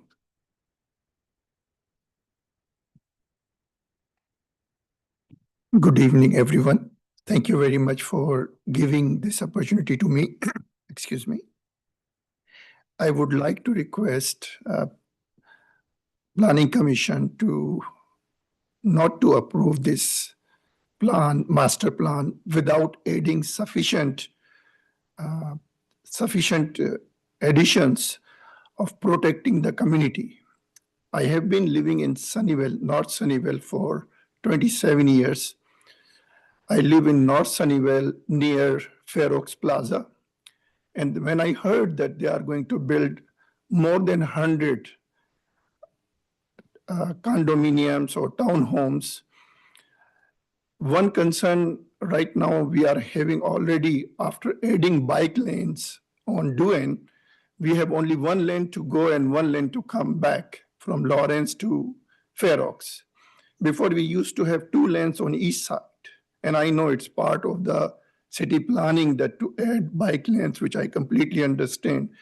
Right now, I would request from anyone to go and visit and notice by yourself in the morning in front of King's Academy, the traffic is backed up all the way close to the Fair Oaks Plaza. Me and my wife, we have stopped using that in the morning. We go to a different route. Now, please imagine if we add 104 condominiums or townhomes in our area, at least we have 3 to 5 cars per home in our community, 3 to 5. Roughly, we would be adding 300 to 500 cars after building this huge apartment or condominium complex. It would create an environmental issue. One thing, a lot of traffic, plus the 10% retail, which would not be enough for the community. We have a lot of seniors. We have children who have been shopping in Fair Oaks Plaza. They go easily, they don't have to drive. But after reducing the retail, we would lose our ability to easily shop in that neighborhood. We will have to go all the way to community, to El Camino Real, to do our regular day-to-day shopping.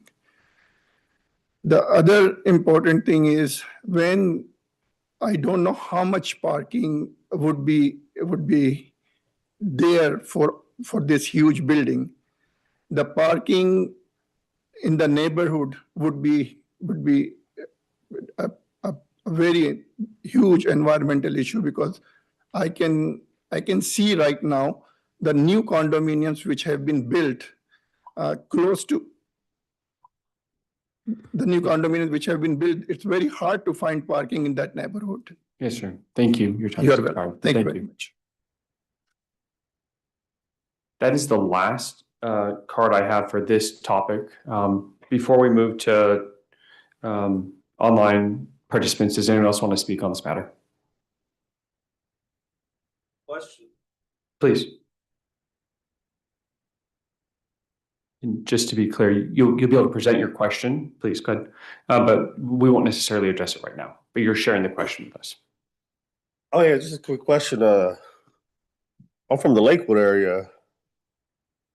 I don't know what zone that is, but my mom showed me a picture where our house is in a circle. Is my mom losing her house? That's my question. Is it one of those things like, how's it going to stop, or? So this particular thing is about village centers. It would in Lakewood, and I'll answer this question right now. But for that village center, it's specific to the Lakewood Shopping Center, about that being redone. So there isn't residential specifically that's being impacted. Okay, my bad. No worries. Happy to. Can I? Please.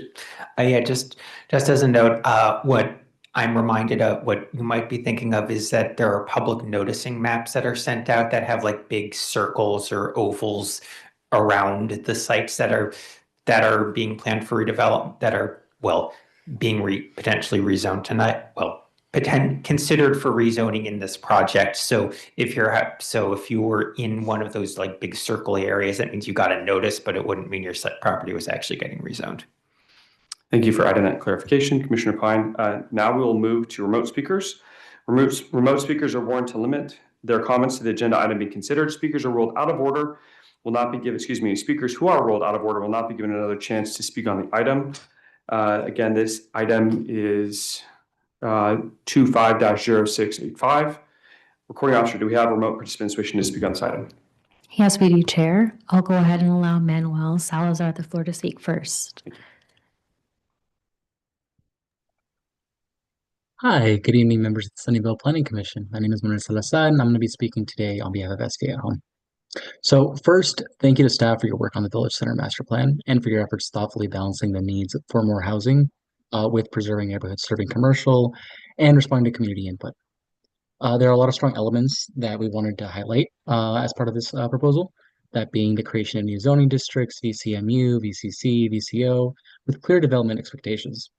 The increased allowable densities up to 56 units per acre in some areas is really nice to see as well as the requirements that projects built in the built to at least 85% of their density capacity, and the commercial requirements that aim to preserve ground floor activity and the retail presence. All this wonderful to see. With that said, there's also several areas we believe the plan could be strengthened. First, the required commercial bar minimums, 10% in VCMU and 25% in VCC and VCO. Those could create visibility challenges for 100% affordable housing projects, particularly those involved in city funding or land. Without a clear exemption or alternative pathway, developers are probably just going to use the state density bonus, as staff has already highlighted, to waive these requirements entirely. By offering a local, flexibility or some sort of option, the city retains more influence over these projects' outcomes rather than just giving away basically all of your discretion. Secondly, while some of these sites are upzoned, many still max out at 22 to 36 units per acre. This risks producing mostly townhome style developments, which, we need townhomes, but sometimes we don't want townhomes, we want higher density developments.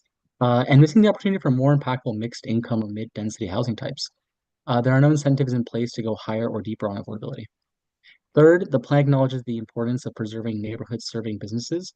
The plan does not do that. There are no concrete anti-displacement tools included, no right of return, lease stabilization, or defined community benefit standards. I've heard throughout the night a lot of people speak on this, and they're worried about displacement of local mom and pop shops, and we are also worried about this as well. To address these concerns, we recommend, exempting 100% affordable housing projects from commercial minimums when appropriate, as well as offering local density bonuses or incentives in order to build higher or deeper levels of affordability. This would allow the city to, try to negotiate with developers in order to get the commercial requirements without outright, having them use the state density bonus in order to bypass that all entirety. As well as adopting anti-displacement toolkits to protect small businesses from being priced out of the very communities they serve. These targeted refinements would make an already thoughtful plan stronger and more equitable. We hope you'll seriously consider them as we move this policy forward, and I relinquish my time. Thank you so much. Thank you. Next, we'll hear from Charlene Liu. Hello, commissioners and staff. Thank you very much for spending this time and conscientiously going through the master plan. I really appreciate how much work you put into this. I am the chair of Sunnyvale Safe Streets, and I'm speaking on behalf of this volunteer organization. We support the vision of a village center that is pedestrian and cyclist oriented and integrated into the transportation and circulation network of the surrounding neighborhood, as the vision of the master plan says. I'd like to emphasize some aspects of the letter we sent in today to the Planning Commission. Number one, toward making village centers accessible by bike, we'd like the master plan to state that the bikeways connecting the village centers to the rest of Sunnyvale be made safe, including removing on-street parking if necessary to achieve that. The safety of bikeways takes priority over street parking as stated in the loop policies. Restating this prioritization in the master plan of the village center is especially important because of the anticipated increase in street parking demand due to the increase in housing density. accompanied by a decrease in the minimum off-street parking requirement. Number 2, to support the integration of village centers with their surrounding community, we'd like the Village Center Master Plan to state that walls along the village center periphery, if such walls exist, to have openings for pedestrians and bicycles. These openings will allow residents in their surrounding community to walk or bike to the village center businesses directly, instead of having to drive a half-mile around. These openings are consistent with the vision of the Village Center Master Plan to have a walkable and bikeable neighborhood that is integrated with the surrounding area. Many such openings already exist around Sunnyvale, and they do make walking and biking much safer and more convenient for everybody. Number 3, for Village Center number 6, we would like the John W. Christian Greenbelt to be extended into the Village Center so that trail users can have easy access to the Village Center and to the Greenbelt on the other side of Lawrence. Number 4, we'd like the minimum bike parking requirements to be increased to the goals specified in the VTA Bicycle Technical Guideline. As an example, the current Village Center Master Plan says to provide only 1 long-term bike parking per unit. But if more than 1 person lives there, then they need more than 1 long-term bike parking. So to provide enough bike parking, a better minimum would be to have 1 space per bedroom. Number 5, some of the mobility and circulation goals of the master plan are missing bike access. Please make sure that bike access is inserted whenever pedestrian access is specified in the goals. Thank you again for your diligence in making the Village Center Master Plan consistent with its vision. Thank you. Next, we'll hear from Gail Rubino. Hi, can you hear me? We can hear you. Okay, great. Good evening, and this has been a long time in coming. I think it was in 2019 we started discussing this, and the housing element, we certainly discussed a lot of this. I think this is a great plan. However, I do have some questions because I don't understand there's no place in this plan that compares the 2017 to the new numbers. And I think it would be neat if you had an exhibit that showed what the 2017 plan had and also the RENA numbers and then the housing element and then what this one does to it. Because the people on the commission are asking questions. We seem to be getting confused on how many units are actually being built. And I know that's on Exhibit D. That's one question. Okay, the other thing is I'm interested in the theory on Village Center 1 because all the retail is protected, it seems like in 1D, like the Zanatos, but but on 1A where there's the Smart and Final, that's not protected. So I'd like to know the theory behind that. The other thing is, and I think this is really important, is I would like the city staff to outreach more before, and I know we can't do this before the July 1 meeting with the city council, but even if this is adapted, I would love it if the city reaches out to communities to go over this. This is a significant difference to the 2017 plan. A lot of it is really interesting, like the Lucky Store one. And I really behoove you guys to do a show and dance, do it in City Hall. If you don't have to go to the committees, the communities themselves. But I think it's important for this particular Village Center plan to outreach the community. There's thousands of people that live here, and you can see we have a lot of people tonight, maybe 20, maybe 30, but I think hundreds of people are going to be affected by this, and it'll be nice if we get their input as well. I'll yield the rest of my time. Thank you very much, and you did a great job. Bye-bye. Thank you. Next, we have Cece.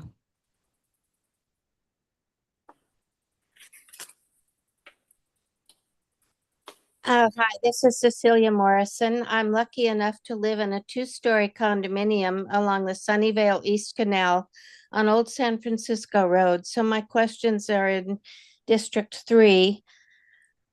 I'm sorry, Village Center 3. And first of all, I should have said good evening to the commissioners, the planners, and the concerned citizens who are there in attendance tonight. I appreciate the ability to participate over Zoom. So my top of the roof is 27 feet from ground level in this two-story building that I'm in.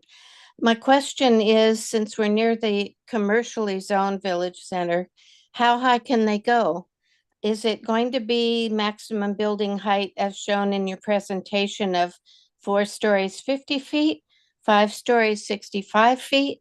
Are these anticipated commercial entities going to be something like Intuitive Surgical that I see surrounding us, Apple, etc.? There are 2 small grocery stores in this map that are here now. Will they be able to continue? And on slide 16, there's a typing error. The word alternative is spelled alterative. So thank you. I'm trying to get a sense of what might replace what's there now. And height is one thing that, you know, I can sort of understand if it's compared to our building height currently. I'll yield my time too. Thank you. Next, we have Chao Young Lu. Yeah, can I use my slides or I have to speak only? Hello, can you hear me? Hi there. Did you share your slides with the city staff? Not yet. So can I present from my side now or? Unfortunately, we can't have, it's the city that's presenting. So unfortunately, your slides, you'll have to speak off your slides. Okay, so yeah, let me get started. Yeah, good evening, everyone. So my name is Chao Yang Lu. Yeah, I'm from the neighborhood of Village Center 1D. And I want to express my great concern of safety. Again, it's safety based on the current plan. So back in 2023, we, about the 16 families in that Village 1D neighborhood, we had petitions and sent to city council and all the city staff requesting the city to keep the wall along Kitimat Street. So this is the same issue that Donna mentioned. She is the first speaker. So the surface request number is SR 52346 and also 52347 and also 52348. So we have 4 requests. So first, we request up-to-date traffic and the noise report to reflect the higher density plan. Second one, keep the wall isolation along Kitimat without any gates. Third one, keep the mature trees and implement more visual blocks along the Kitimat place. Number 4, keep low density development along the Kitimat Street side and increase the transition zone distance. All right. So as Donna mentioned that this is a very quiet street. However, during the years, we already have multiple break-ins. So if we have no walls or there's any open gate, there will be more criminal cases. So that is my great concerns about safety. So we ask the city to review the petition again. Again, it's a SR 523, 46, 47, and 48, and keep the existing wall without any gate. Thank you. Thank you. Next, we'll hear from Courtney Jansen. Mr. Chairman. Commissioner Pai. Yeah, I just wanted to quickly say to Mr. Liu, there is it's outlined somewhere on the city website about how to make your presentations available to staff for inclusion in public comment. And if you want to give public comment to city council, I would encourage you to basically find and follow to basically do that so you can share your slides with city council when they hear this on July 1st. Thank you. Thank you, Commissioner Pai. Courtney, the floor is yours. Thank you. Good evening, and thank you for your time. My name is Courtney Jansen, and tonight I'm speaking on my own behalf. I live in Lakewood, and frankly, I have struggled a lot with what comment I should make tonight. On the one hand, I'm incredibly frustrated that we are here this evening in a meeting that should have happened 18 months ago. And if it had happened 18 months ago, all of this amazing work that staff has done would actually be able to apply to the Village Center at Duane and the Village Center at Lakewood, and also I think the Village Center at 3A. So I'm disappointed it has taken this long, and I am also worried that the severity of the impact of this delay is not fully understood.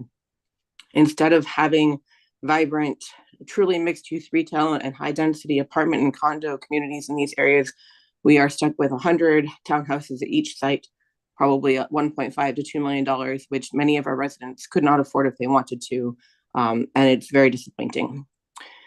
I would also like to clarify, I think there was a comment about how some small businesses may be impacted by the plans that are listed here tonight. The small businesses at these two village centers, 5 and 6, are already being impacted by these changes. And I would ask the cities to support these businesses as much as possible in this transition. I do have a couple requests when this goes before council. First, is it possible to include a table of how the amount of housing at each village center has changed from the, I'll call it the old Village Center plan, to this new Village Center master plan? I'm having a hard time understanding where housing is increasing and where it is not, and making, I know you've said, but it'd be nice to see how this all maps out a little more clearly. I'd also like to see a definition of floor area ratio. I still get confused, and I've heard people tonight who are also confused. Third, I heard it mentioned that the VCMU is implied to meet residential and mixed use. I'd really appreciate it if we could make that is explicit in the plan and that nothing is left to be implied so we don't run into issues later on. And my final question, I think, is related to the math. So if you look at figure 4.6, which is about Village Center 5, it says it's a VCMU 30 with 4.25 acres. If I calculate that out correctly, I think that's like 127 housing units. And I believe the proposed plan is not 127 housing units. And so I'm just curious for Village Center 5 and 6, and then the one at the grocery outlet, if the amount of housing that is expected to be in this plan is actually representative of the fact that those 3 village centers won't actually apply here, right? We're going to have Village Center 5 and 6 coming up soon. And then that grocery outlet stuff is like 10 years old and will not probably be developed in the next 50 years. So it'd be nice, again, to see the math of how all of the housing is working at the village centers and to make sure that we actually are increasing housing and supporting the density that we need for our community.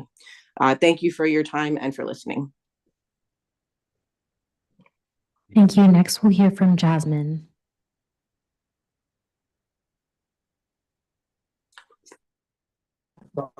They're gonna turn it off. Hello? You. Hello? Oh. Hi, Jasmine, the floor is yours. Hi, my name is Jasmine Gutierrez.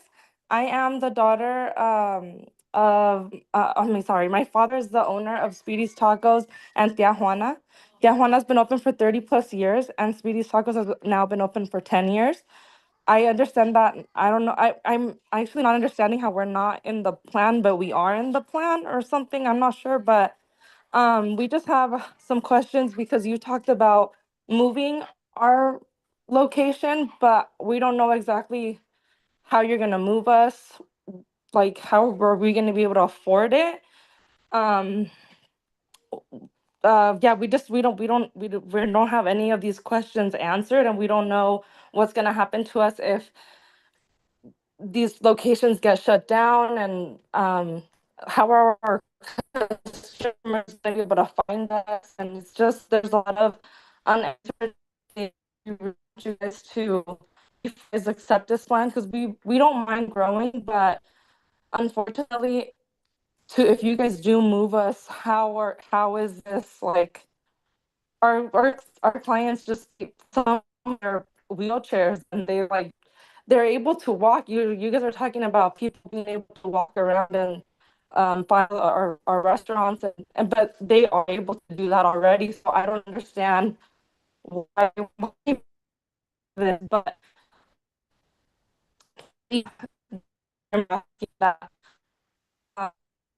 So sorry, we're losing you. If you could just, I want to make sure that we hear you correctly. Go ahead. You're coming in mixed right now. Can you repeat that, please?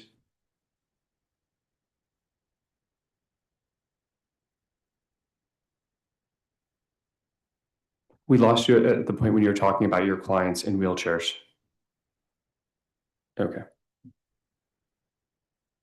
Chair, we have no further hands raised. All right. Seeing no further hands, at this point, I will go ahead and close the public hearing. Before we proceed, given that we've gone for 2 hours and 40 minutes, I do not foresee us ending anytime soon. The chair moves for a 10-minute recess, and does any commissioner? Well, then, so we will resume at 9:50 in 9 minutes. Thank you.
We'll begin momentarily.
All right, the session is back in order. It is 9:51.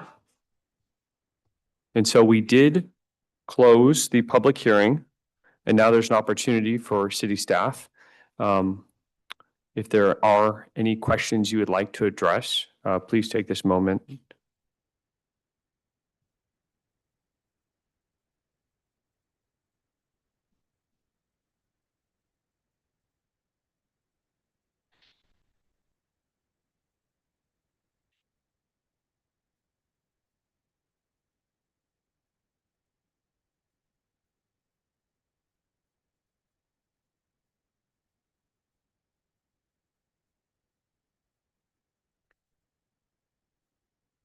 Would you like a moment? I'm not sure if the expectation is for us to respond to every question or No, if you'd it's- like us to Absolutely, that is not focus on expectation. specific things. However, if there were questions that you felt were more specific or germane or things that you wanted to respond to, wanted to give you this opportunity.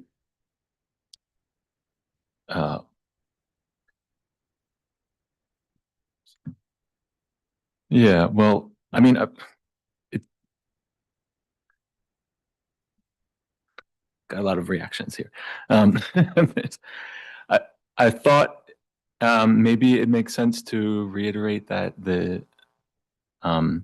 we're not taking properties or businesses from people. Maybe that wasn't very clear, or because this is a very nuanced and complicated zoning discussion, maybe it didn't, it wasn't very clear to people. But we're talking about zoning and development standards here in a scenario where the city currently doesn't have much say in receiving new proposals here. And so if no action was taken, or if no plan was adopted, then we're no better off than we are now. And any one of these sites could be subject to the same type of development application that we're seeing on Village Center 5 and 6. So I think that's really important to keep in mind. And, you know, city staff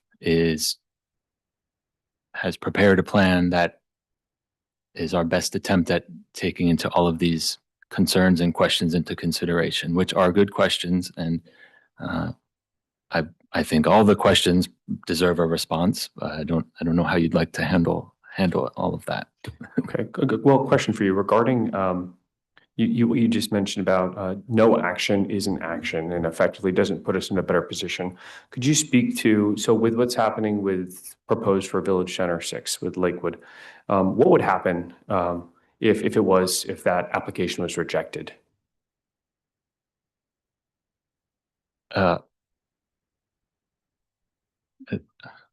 Should I jump in on that? Please, and just because this is for the benefit of the community. Yes, so if we disapprove that application without a valid legal basis to do so, and our ability under current state law is very, very limited.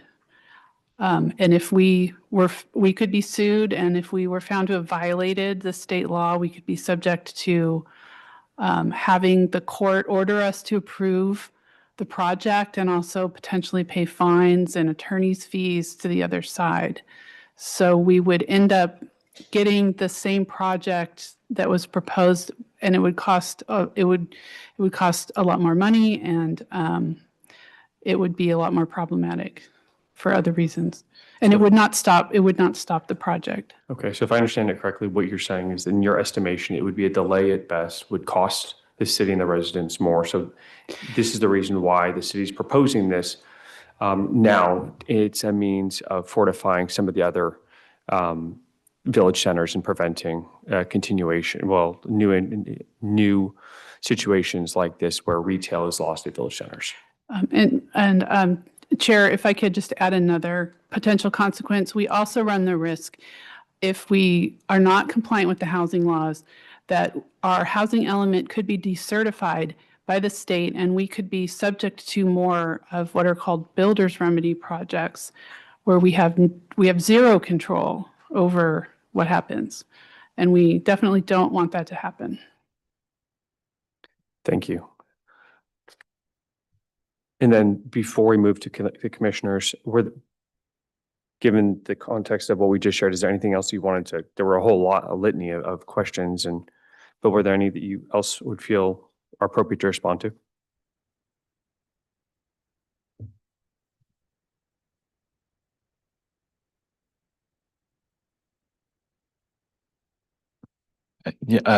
I'm not sure how to respond.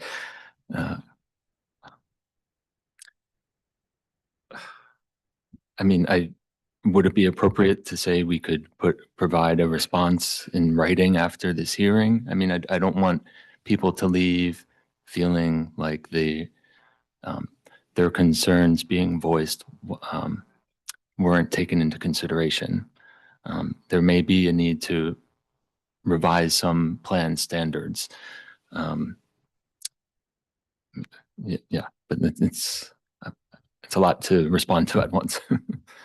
Yeah, I think that's appropriate, and I think that it meets the desired end state of ensuring that the residents feel heard and also responded to. All right, with that, Commissioner Pine. Thank you. So I guess my first question is going to be, to what degree would it be appropriate for the Planning Commission to recommend that City Council essentially direct staff to look at additional actions that are related to the village centers, but would not be directly enforced? Like, if I wanted to include in the motion to recommend that City Council direct staff to look at various various commercial and anti-displacement incentives, could I include that with somewhat more specificity? Yeah, I mean, those will be, so you're saying to pull some of those items from our future implementation recommendations into something to consider now?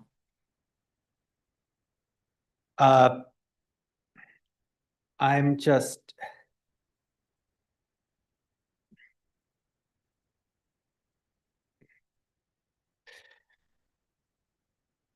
I mean, well, on the slide there list as potential items, so I would argue that we have frankly the responsibility to recommend that they be moved from potential into happening. But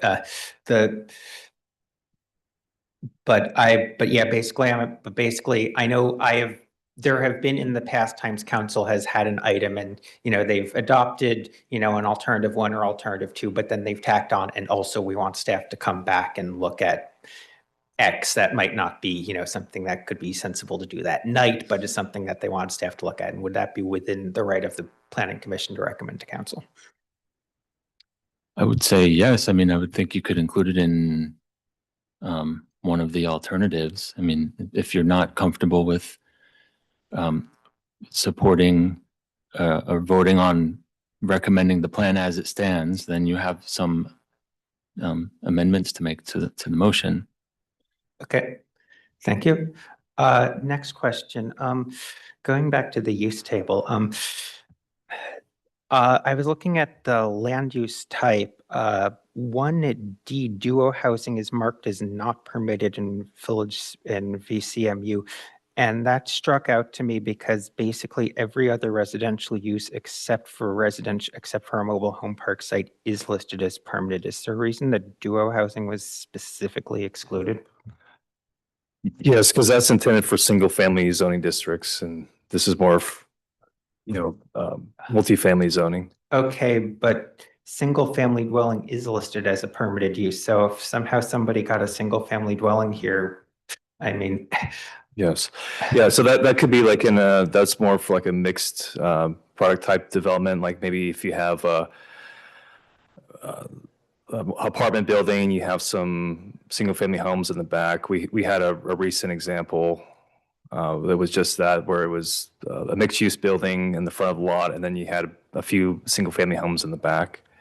But the dual laws is, it's related to SB 9. It's really meant for like existing like single family lots. And it's not really for new residential development. okay. I think I'm okay with this, even though I'm trying to figure out if there's a really clever way somebody could try to do a single. I mean, I think ultimately, I don't think we're getting any single family dwellings in these sites. I don't see a reason to particularly exclude them, but I think if we are, frankly, something went wrong. Second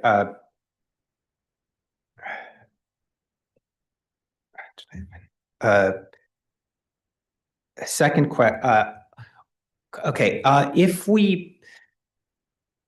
Okay, obviously tonight, if we can't zone away a site that that already has an SB 330 proposal before it.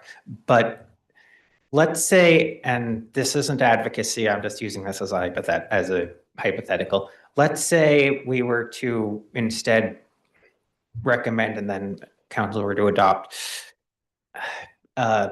just say we made Village Center 5 entirely Village Center commercial, and then we reallocated when we found a way to reallocate the residential stuff so that it was all copacetic, et cetera. The SB 330 project wouldn't be affected by it, so it would go through, but I assume that would then make it essentially legal non-conforming going forward, right? What would be the further consequences of that?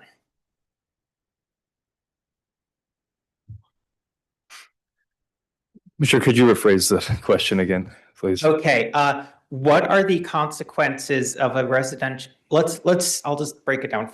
I think breaking it down into the simplest element is, what are the consequences going forward of a residential development that is on a site that it becomes zoned commercial? Well, it would be legal non-conforming, yeah, if it was developed as residential, right? But how annoying would that be to the people? Would that be? Because I mean, there are a bunch of single family home sites that we end up rezoning because they were legal non-conforming, but they couldn't make improvements, blah, blah, blah. Right. I mean, it would limit their ability to expand or add units. And I think, as you mentioned, we'd have to look at rezoning another parcel to make up for the loss, at least on paper, of residential, the potential.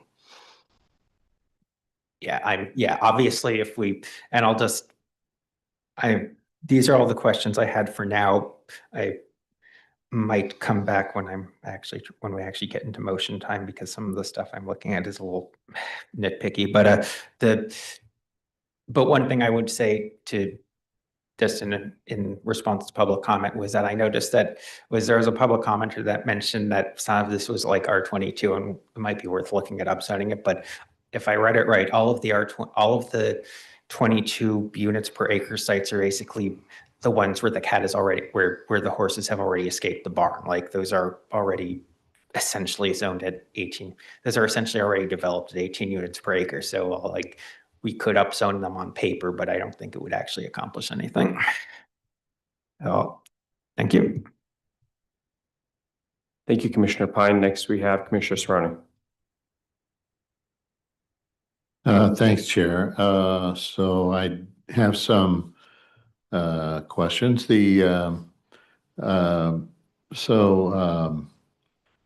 I noticed Village Center 5 shows more retail than we had previously seen.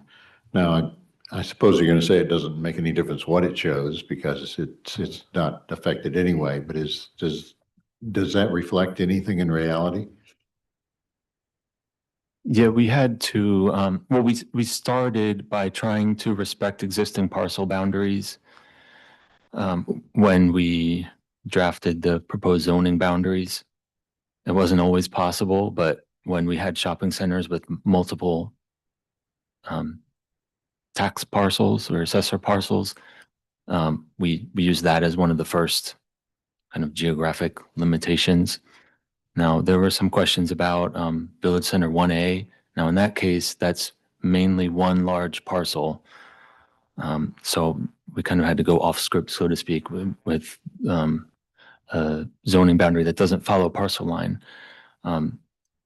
So that on Village Center 5, that would be why it doesn't align with what the 100% with what the current proposal is there. Well, it just seemed like there's a lot more retail than, which, more than zero, which we were talking about before.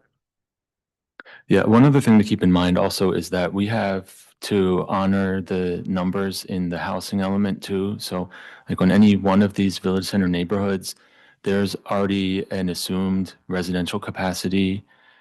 And when we started looking at drawing these zoning boundary lines, we had to make sure that if we zoned for commercial somewhere, we were picking up those residential units, the capacity for those residential units on another site in that neighborhood, not somewhere else in the city, not in Moffett Park, specific plan area, not from Village Center 1 to Village Center 7, something like that. We had to work within reason of balancing those numbers. So that also kind of follows that that similar situation happened with the commercial and retail area that was allocated for VCC. Okay. Well, along those lines, I'm wondering, like, Village Center number 6 didn't change at all from what's proposed, and I'm wondering why 5 and 6 weren't, since they're irrelevant anyway to this, but why they weren't changed to show what you would do if we didn't have a proposal. In other words, it's possible, right, that they could just fail to move ahead with either of these. And we've seen that in other locations, and it could time out or something. So why not go ahead and do what you did on the other sites, just as a contingency or whatever? Yeah, From that's what we know now, it's irrelevant, but yeah, I mean, that's a valid concern. I mean, like I said, we had to balance a lot of different factors. So we worked within the confines of what we could. right. Maybe we could recommend that as a amendment or something. That would require additional work, but you could recommend it for council to direct staff to work on.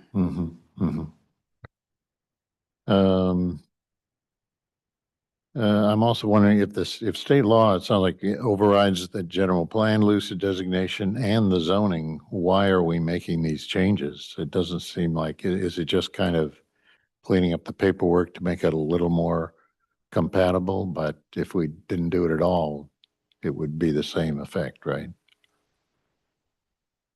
Sorry, could you rephrase that? Well, the proposal here, we're changing the zoning, a bunch of different sites, and but when we talked about it earlier tonight, it sounds like the zoning is overridden by state law anyway, that it's. Do you want me to take a stab at answering that? So the problem we have with the Village Center sites now is that in the LUT, it said that they were going to be mixed use with an average of 18 dwelling units per acre. And there was a plan to do these Village Center master plans, but because the LUT was drafted before SB 330, it did not really have a lot of objective zoning standards, and that was not unusual for general plans or specific plans at that time. They were often written in very aspirational language, and then the standards were in the zoning. So what SB 330 did was it said that your general plan, if your general plan says a site is going to be residential, that overrides whatever zoning you have. And this was actually, the reason that the state did this is because there were a lot of cities, not Sunnyvale, but there were cities where they would put all this housing in their general plan, but then they would never do the rezoning. So on paper, it looked like they had all this capacity for residential development, which didn't really exist because they just never would do the rezoning. So this is what I remember reading at the time. So SB 330 said your general plan, if it allows residential, overrides your zoning. And so that's why the projects that have, the projects on Fremont that went forward and the other ones that are, in progress now, that's why we're stuck with those, because 18 dwelling units per acre is a perfect townhome density. And because they can use the state law to get out of providing retail or commercial space, because of the economics of these projects, it's not economically feasible in the current environment with high interest rates and so on. They just want to build townhomes because those are the most profitable, and they can do that under the state law. So with this, these proposed Village Center plans, we are solving that inconsistency that existed between what the LUT said and what our zoning said. We're creating objective standards. We're carving out areas of the Village Centers where residential is not allowed. And so that is the best way we can ensure that those sites, when they redevelop, will have to provide some commercial retail. Now, there are other state laws that provide a pathway for certain developments in non-residential zones, and there's more proposed that are pending right now. But this is the best path we have, and that's what we're doing here. Okay, I think I understand what you're saying. I mean, they're zoned commercial right now, but we're saying, well, because there was a reference to it basically being mixed use, which meant some residential could be there, that the whole thing could be residential. And so VCC, Village Center Commercial, is not mixed use, so we hope that will hold. Correct. Okay.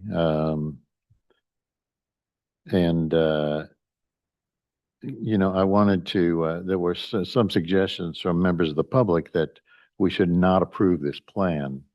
And I think, as has already been said, I think maybe there's a misunderstanding of what that means. As Commissioner Jansen said, member of the public, that if this master plan had been approved, I don't know, I think it might have needed to have been 3 years ago or something, that we wouldn't be in nearly as bad a situation as we are in now, because we would have some protection, arguably not enough protection, but instead of zero retail, we'd have some amount of retail.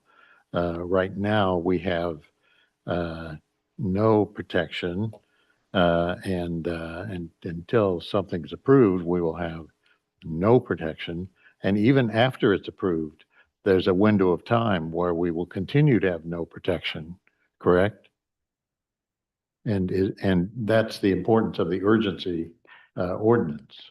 Correct, because the The regular ordinance won't go into effect until 30 days after the second reading of the ordinance. And because of the council schedule, it has to be adopted at a regular meeting. That won't be till the end of July when it's adopted. Okay, so I think hopefully everybody understands that, we may want more protection, but some protection is better than no protection. And the sooner we do it, the better. If we could go back in time, we'd be better off still. And I think it's also useful for the Planning Commission and the council to get on record as acknowledging the health and safety implications of this.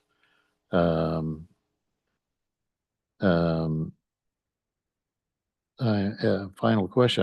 I'm wondering, how can it be the businesses do not know what is happening?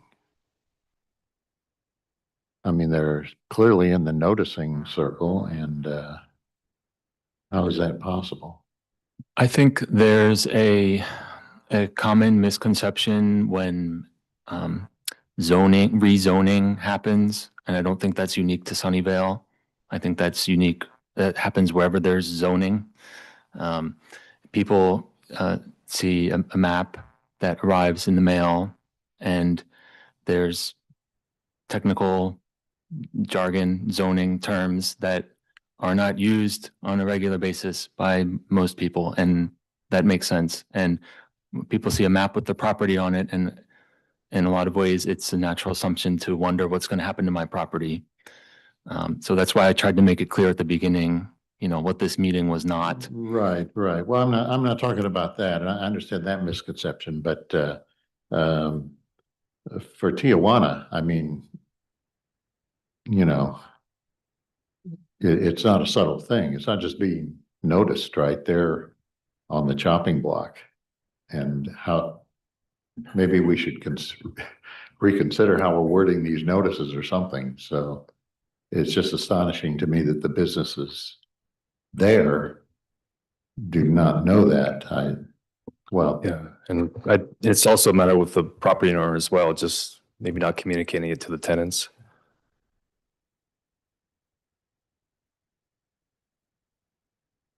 Okay. All right, thank you. Thank you, Commissioner Cerrone. Next, we have Commissioner Segura. Thank you. So I have a few concerns. This is a very broad plan. We got a lot of information from you, and thank you for that. But even though that we receive all this information, there are so many questions still open and so many things that can go in a different direction.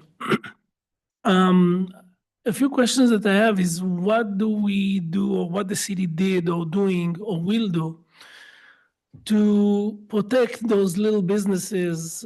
Some of them cannot afford, like other people said, we cannot afford to move, to relocate, etc. This is livelihood of families.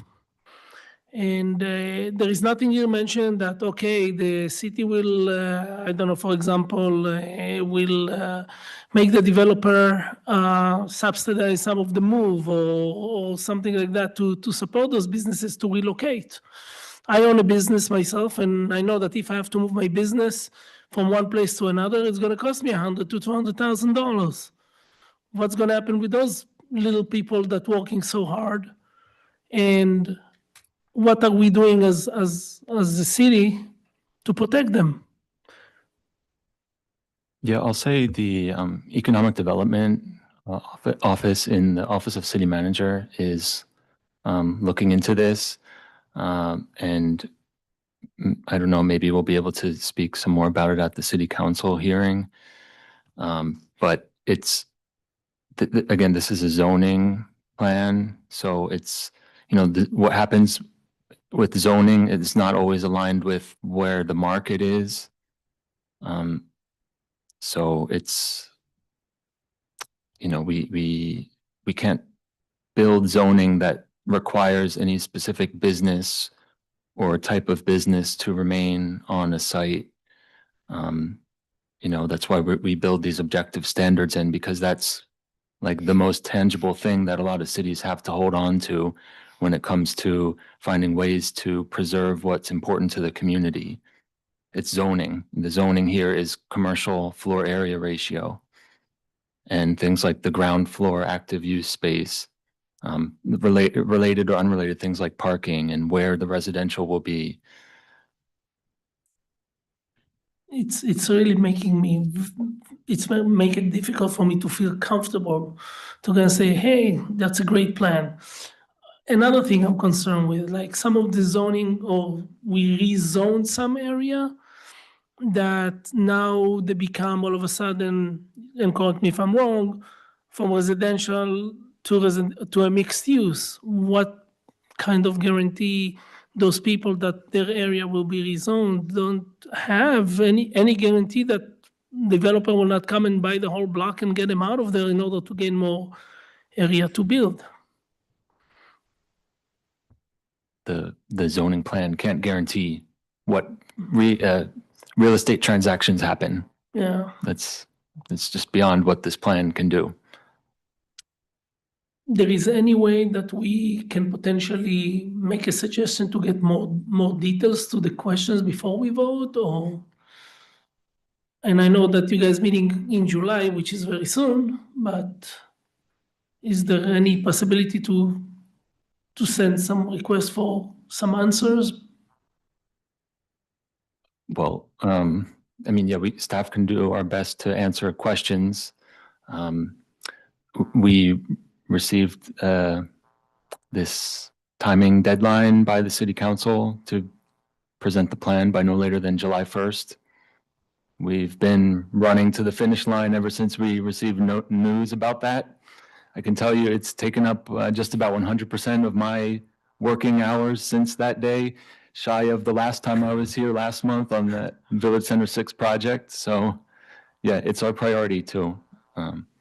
About how that happens technically speaking and what the action should be tonight, I'm a little less clear how to answer that. Okay, thank you.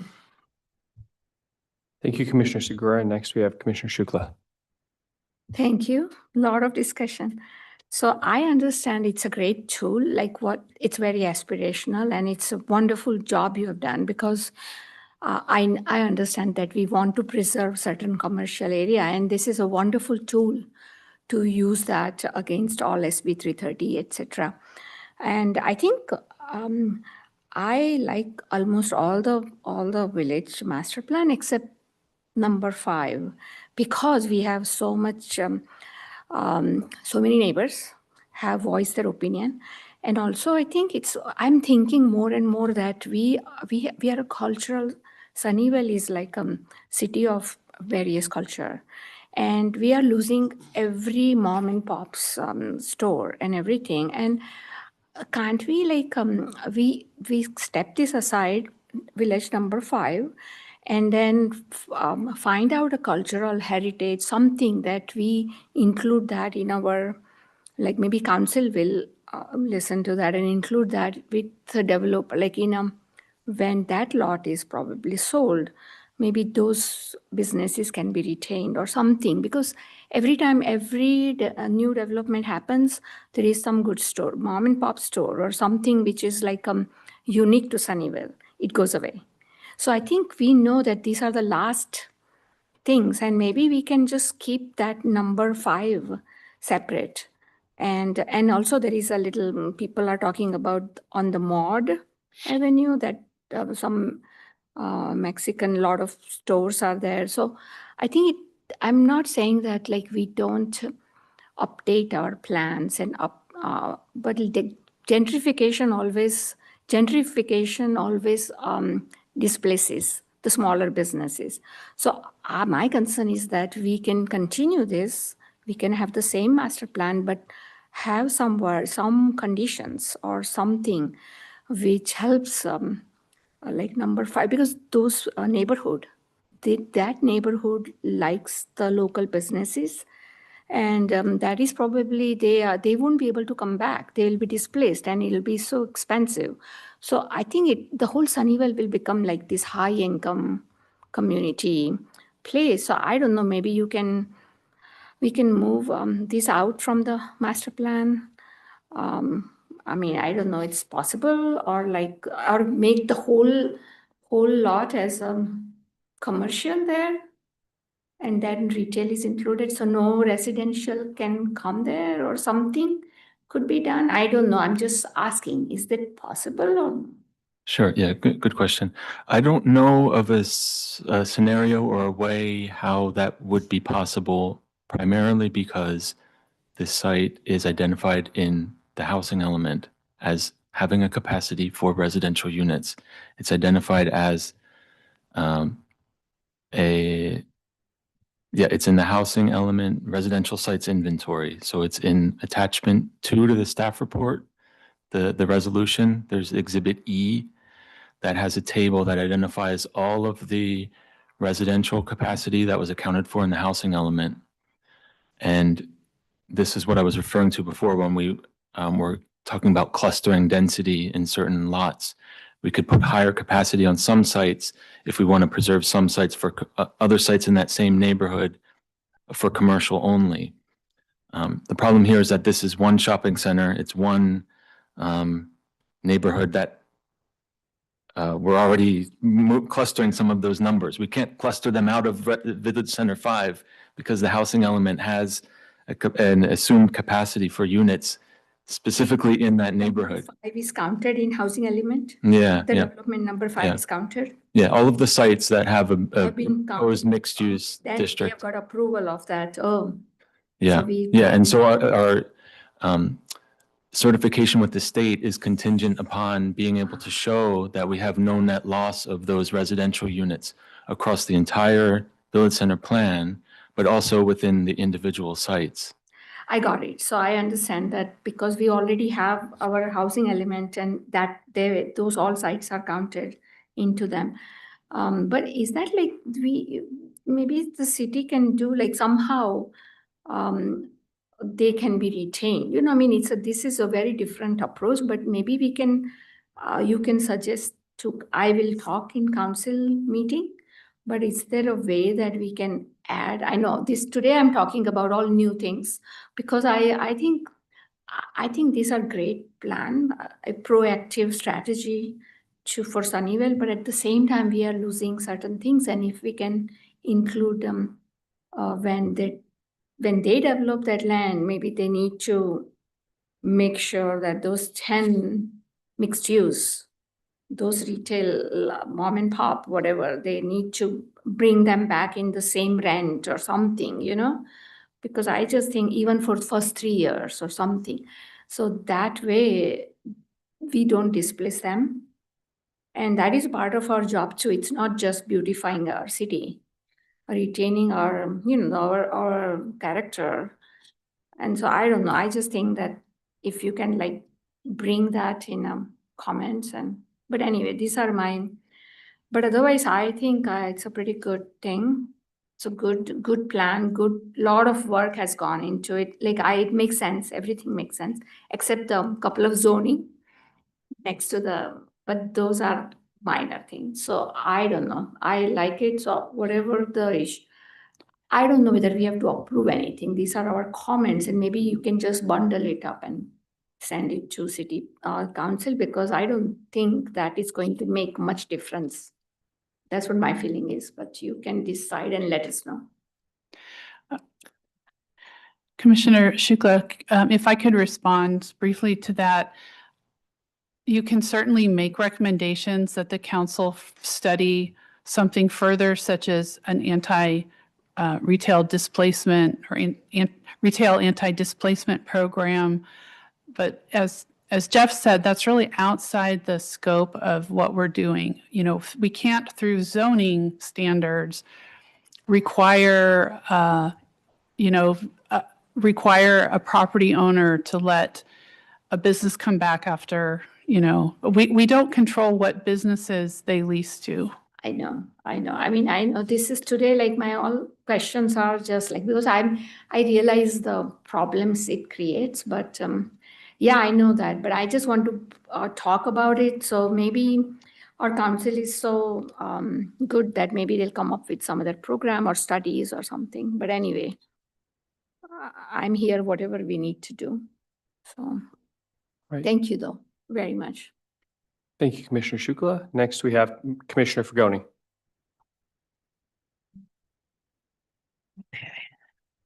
Hello. So I guess my question is, I got a couple things, but one is when you were talking about doing some of the rezoning, is it possible to keep the commercial zones closest to the transit spots when you're doing that? What are you referring to when you say the transit spots? We're talking about all the different type of rezoning you want to do in the village areas. I imagine that there's there's, bus stops there, trails and things like that. Is it possible to keep the areas that you're rezoning as, or trying to keep commercial closest to that? So that way, when developers come in, we're keeping them, if we could try to keep, what is it, a half mile away from a transit spot, then they don't have to have parking, right? So is it possible when you're doing this, if it's possible, if you can keep the commercial zones closest to the transit spots? Sure, Think yeah. about the future for parking, because in that way, it gives that parking for the retail, right? And it would encourage, or some ways would actually force some of the they wouldn't be able to, the developers wouldn't get away with that clause that allows them to not have to have parking when they're close to a transit zone. Because I'm sure that's desirable for them to build near transit zones, because then they know they don't have to do the parking. And that's always kind of a big issue for everybody. I just wonder if that's something in the future we can think about, or when you're doing this, if you can orientate those towards that. And I think the other question I had was, or more observation is, if I understand this correctly, like he had said earlier, if we do nothing now, then then developers come in and buy the properties and buy the land. They'll come in and want to rezone it, and then we don't have much influence with them because they can come in and change it however they want. However, if we provide this guidance through the village center plans, it at least gives some opportunity to have those discussions with them. But doesn't mean they'll do it. Is that the correct understanding? Sure. Should I respond to the first Sure. question? Yeah, so just to clarify that none of the village center sites are close to major transit corridors. They're all along bus stops. Well, the bus stop except, applies, right? Oh, I'm sorry, what?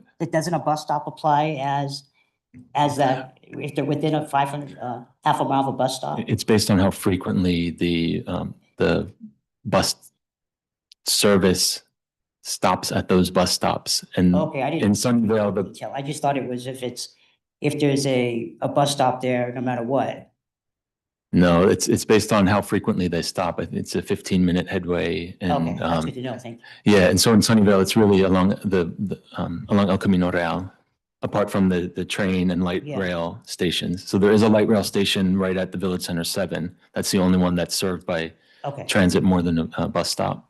Okay. Yeah.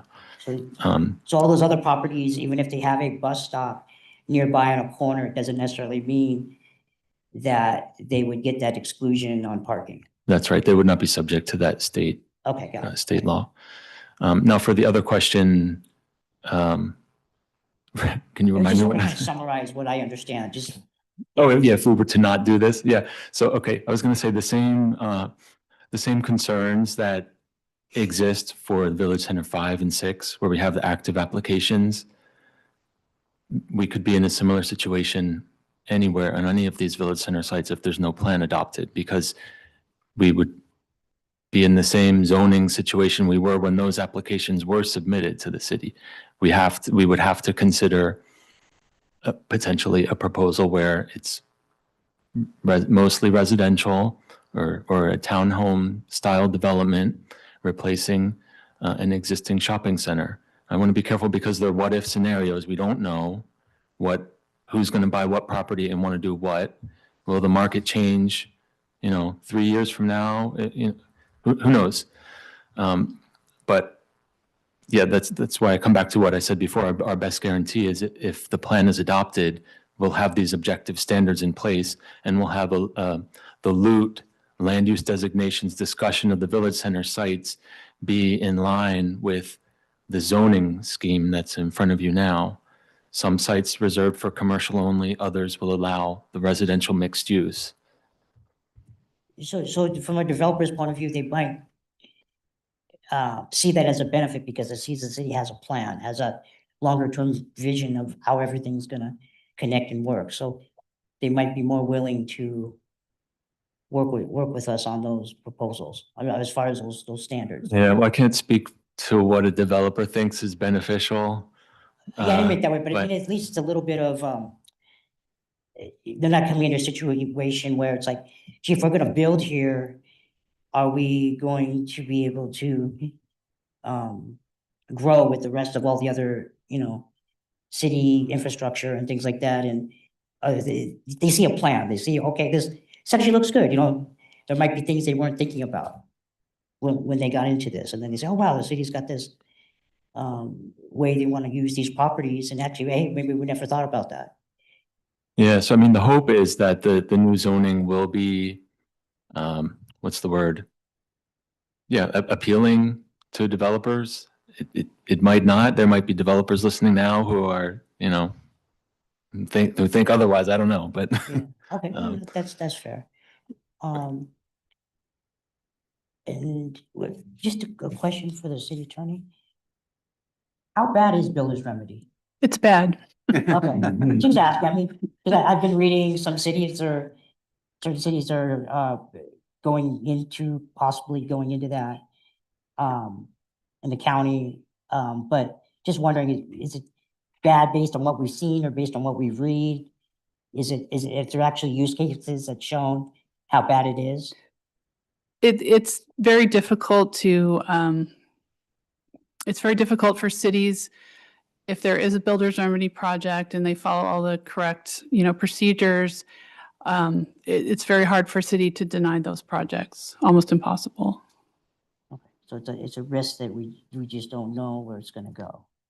Right, so we have a certified housing element. So my point earlier about builder's remedy was that kicks in when we don't have a certified housing element. And one of the risks of denying projects without a valid legal basis under the state law would be that the state could potentially decertify our housing element and subject us to builder's remedy projects again.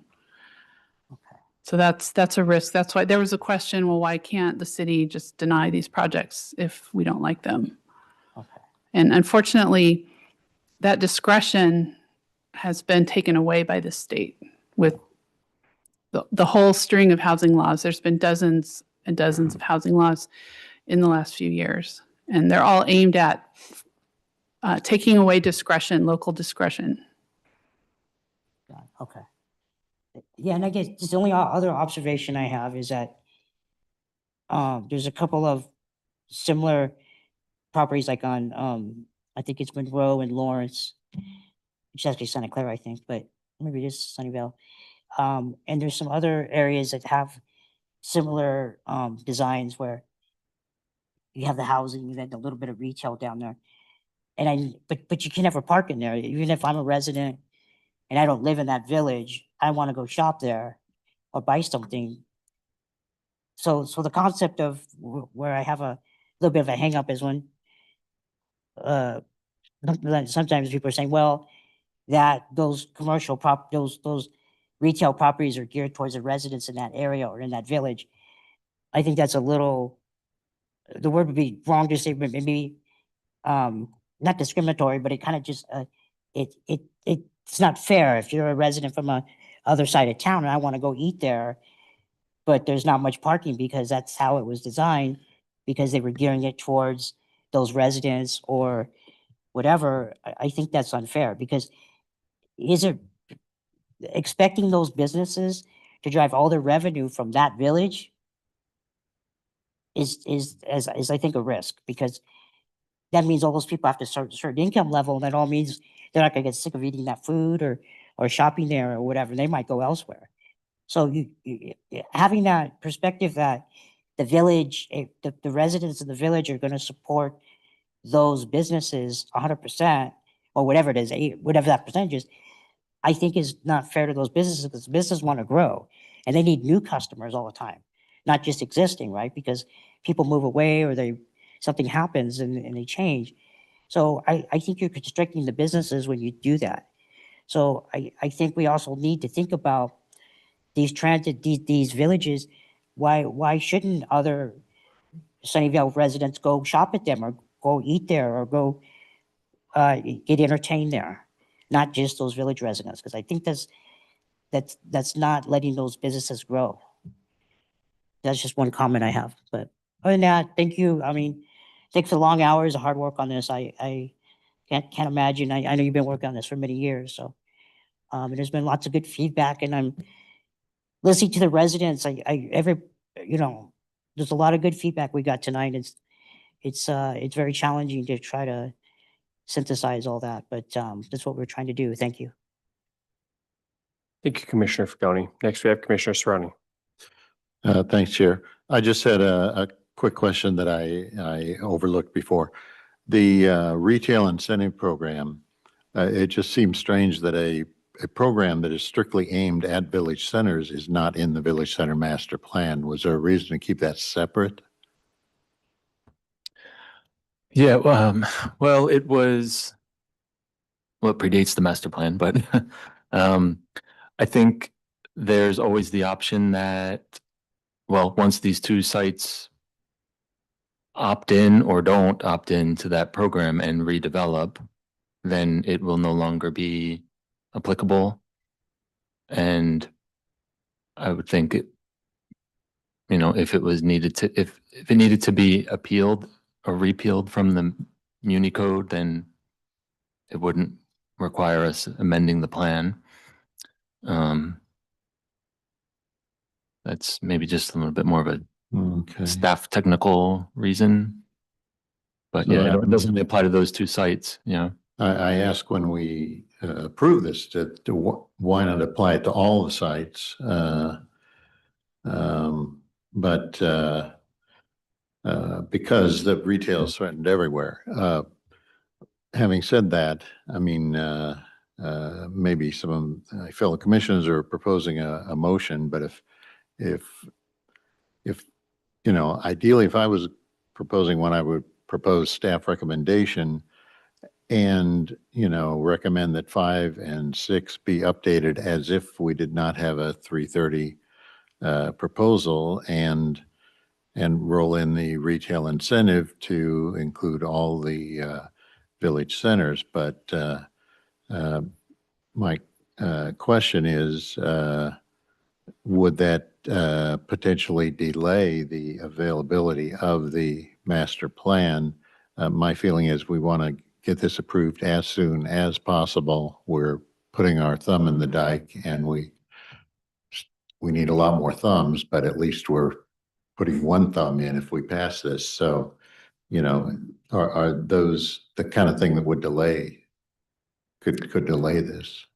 Yeah, well, so what we know is we will be at the city council on July 1st. So I don't think there would be anything coming out of tonight's discussion that would stop council from wanting to hear it on the 1st. I think that's a safe assumption to make. And there may also be a long laundry list of revisions that come out of council's considerations. And some changes coming from the public that we might want to consider as well, either voiced tonight or that we've received in an email. And I think that could all be part of a suggestion on council's part, is to, adopt with making these additional revisions or assessing these additional considerations.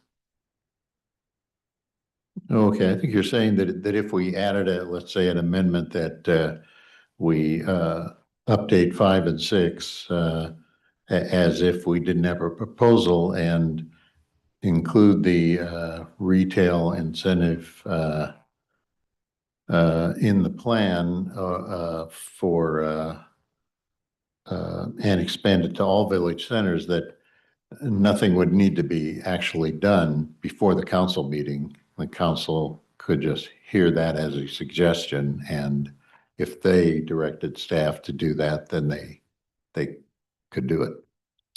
Right. So at our hearing and presentation on July 1st, we'll summarize the feedback we received tonight and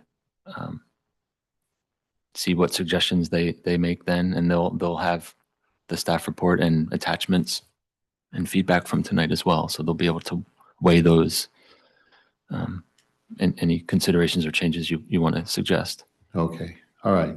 Thank you. Commissioner Severny, I just might want to add, if you go and apply the retail incentive to all the village centers, that's a huge loss of BMR units out of that incentive. That we only did it to those 2 village centers because it wasn't a huge loss of BMRs. So just kind of keep that in mind. Right. Okay. Thanks. Thank you, Commissioner Cerny. And before we move to you, Commissioner Pine, I'm going to just share just some observations. So first, I just want to acknowledge that there's just a lot going on here. And I think that what we've observed is that there is an anxiety amongst the general public because there's actually an appreciation for the whole construct of the village centers. And the truth is, someone said that, it affects, hundreds of people. I would argue that it actually affects the whole of Sunnyvale. It's part of our identity. And so I do think it's worth the conversation. What I've also seen is folks, I think, holding the zoning portion hostage. And they're doing that because they're afraid that this is their only opportunity. The example would be the wall for Village Center 1. Like this is meant to be about zoning, not there is no developer. There's nothing that wall isn't in jeopardy today. But they're speaking out today because they're afraid that if they don't, they're going to forego the opportunity later. And that what that tells me is there's several things. One, that there's that fear, and that's something that the commission has to know, and that's something that staff has to know. And then 2, there is elements of education that need to be taken place, because it's not that it's wasted effort, but this isn't really, we're not adding an amendment to zoning saying that a wall must stay in place. That could be something that would be a discussion for a future development, but not in the space of zoning. Something else is that I think is important to call out is that I also heard what felt like elements of villainizing the staff, and I think that we have to call that in. And I think it's important to say, as a commissioner, speaking on behalf of myself, I don't think that's fair. And the reason that I don't think that's fair is because the staff, I believe, have gone to extreme lengths to try and protect and preserve what we believe to be kind of the spirit and soul of Sunnyvale. And to that, I have a question for staff, which is, do you think that there's anything that you can recommend that would strengthen this to make it so that our retail is more protected? Any more protected? Is there any other steps that we can take, given the way that the state has approached being very pro-housing and restricting rights within cities? Is there anything else that we could do to better protect retail within these communities? I'm going to say this, and it might come across the wrong way. I don't mean for it to, but I think we would have suggested it if we had other ideas. I think this is our best attempt, given the constraints, timing, state law, zoning, balancing all the different constraints between the housing element and the loot environmental study. Yeah, so it's balancing different land use types, different amounts of land use type on different sites, but then also looking at it as a whole at the same time.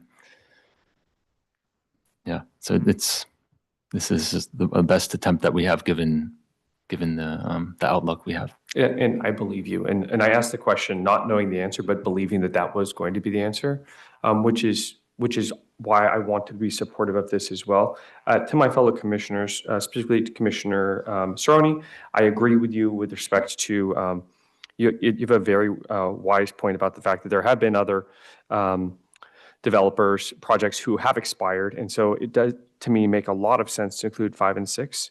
And then to Commissioner Segura, just to remind you that you don't have to vote on approving this, and you could vote or you could motion to continue this. I do think that I do not believe that's in our best interest because I do think time is of the essence. I think that has been communicated.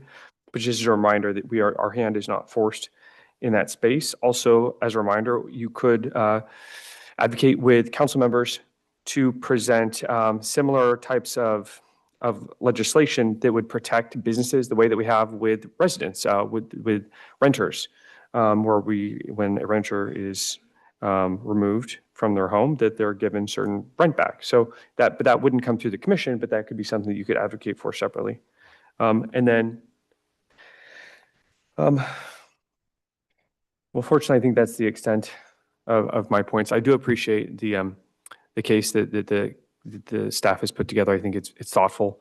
To the members of the public, we had an extraordinary amount of people that have shown up tonight, and we hear you. The Planning Commission is of the community, and so for us, we do care very much about preserving retail as well. We live in these communities as well, and so given that we're kind of collectively doing the best we can, please continue to show, please continue to raise your concerns so that we can best advocate for that, understand it, and try and find a reasonable solution that will be the best in the situation that we're in.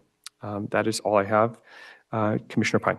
Yeah, I'm almost ready with a motion. I just have a couple questions for staff that will inform it. First of all, this is wacky. Tell me if this is too wacky. If we were to, because I know this is going to completely cut across APNs, like this is wacky.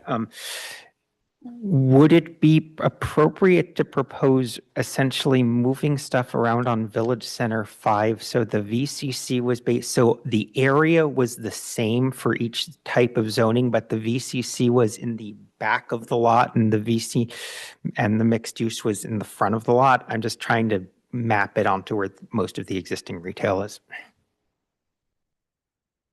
Village Center 5, you're saying? Yes. The mixed use along the streets and the commercial in the back? Because I'm thinking of where most of the commercial is like right now. I recognize that this is kind of against policy and I recognize that I'm being wacky.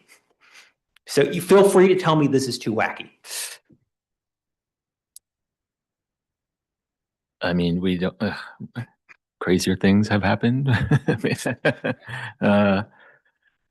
I mean, we'd have to play with the numbers a little bit more, I think, to be able to answer with certainty. But we could entertain it. Okay, I guess in theory. I'm unless there's lots of enthusiasm, from the rest of the dais, I'm fine leaving that out of the motion as long as it's captured in the minutes so that City Council will see that it was a wacky idea that at least somebody thought of, and if they want to go further on it. Two questions relating to the use table. First of all, would the use table permit in commercial in VCC or VCO VCC is what I'm concerned about. In VCC, a sales office for the residential property? On a site zoned for commercial? Yes. If this was part of a broader mixed use development on that same shopping center site, is that what you're thinking? Yes, I'm thinking of a very specific example in one of the existing Village Centers.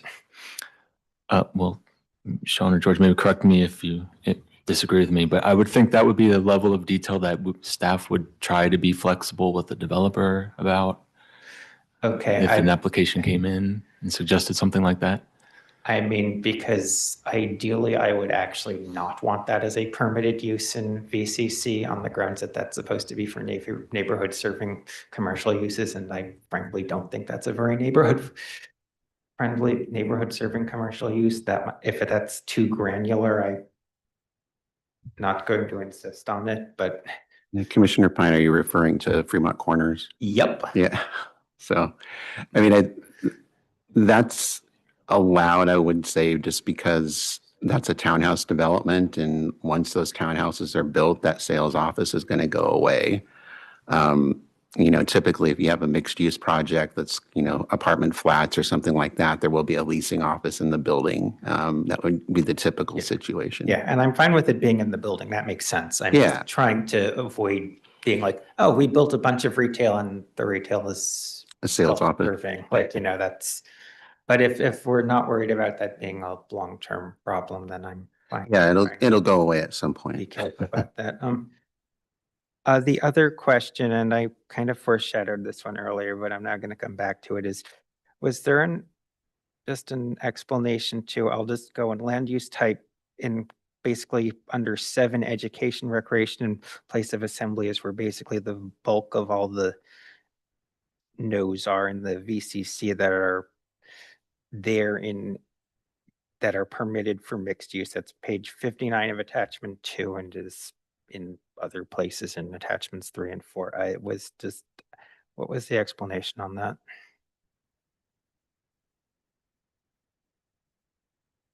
Yeah, I don't remember offhand, to be completely honest with you. I think we need to take another look at, it sounds like you have specific land uses that you'd like us to take a closer look at I and mean, maybe justify or reassess. I'm just having a hard problem with saying that we're okay with having like a child care center in the ground floor under the residential, but we're not okay having the child care across the parking lot. Like, I'm struggling deeply to understand that. And while I'm foreshadowing stuff I want to put in the motion, is there a reason that a drive-through restaurant was permitted with an SDP for commercial? Because I'm thinking about the in and out on El Camino, frankly. Like, we've already been hearing a lot of concerns about traffic on these sites, and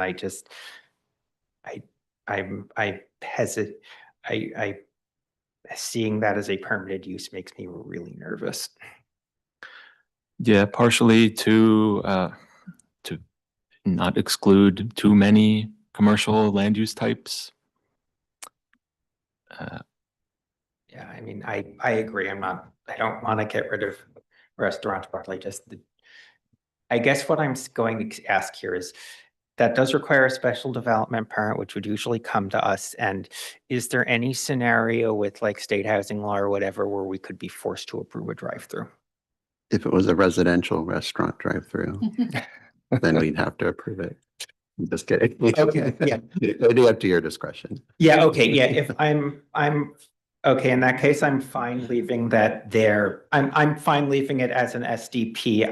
I will note personally, I would almost certainly find it very difficult to make the findings for a special development permit for a drive-through in these cases. But as long as that's discretionary, I'm fine leaving that in. Okay. Okay, motion. I am going. Okay, I think this is going to be alternative 2. I move alternative 2, which is approve all of the related actions that are associated with the adoption of the Village Center Master Plan, to adopt the resolution, introduce the ordinance, and adopt the urgency ordinance with the caveats that, and staff tell me if I'm mangling this. I would like staff to at least provide clear information to council on why all of those uses I outlined in section 7 are not permitted in some form for the mixed use site and not for the commercial site. Because I think council needs to take a close look at that. To explore, Commissioner Sarni, you might want to help me out on this one. To explore an alternative for Village Centers 5 and 6 with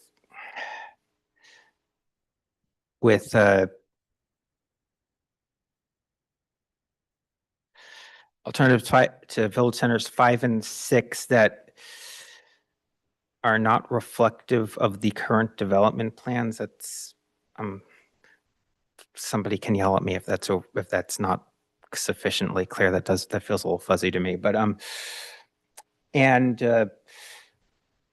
would recommend that council direct staff to return at a reasonable point. I'm not here to micromanage staff's workload, to look at further incentives to preserve existing retail.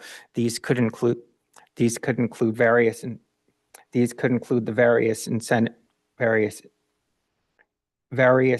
items specifically outlined by staff under reducing barriers for small businesses, under community benefits and incentive programs for village center master plan sites, including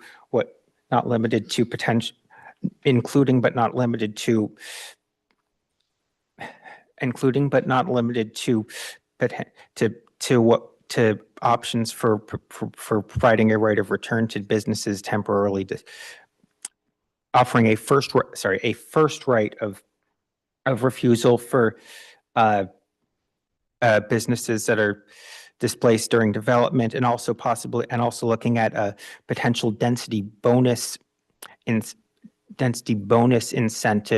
for preserving existing retail. And I'm open to friendly amendments if people want to add or subtract things. Mr. Shukla.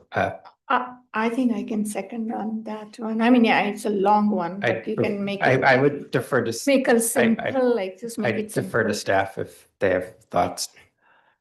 Yes, thank you, Commissioner. Could you please clarify what you had meant about the use table, about providing info on the uses? So I'm back on, clear that. My PDF editor has gotten very tired. Sorry, it's on page, the one and again, this is mirrored in, I think, across attachments, but I'm looking specifically at page 59 of attachment 2. And if you look at section 7 under education, recreation, and place of assembly, there are a large number of uses that require a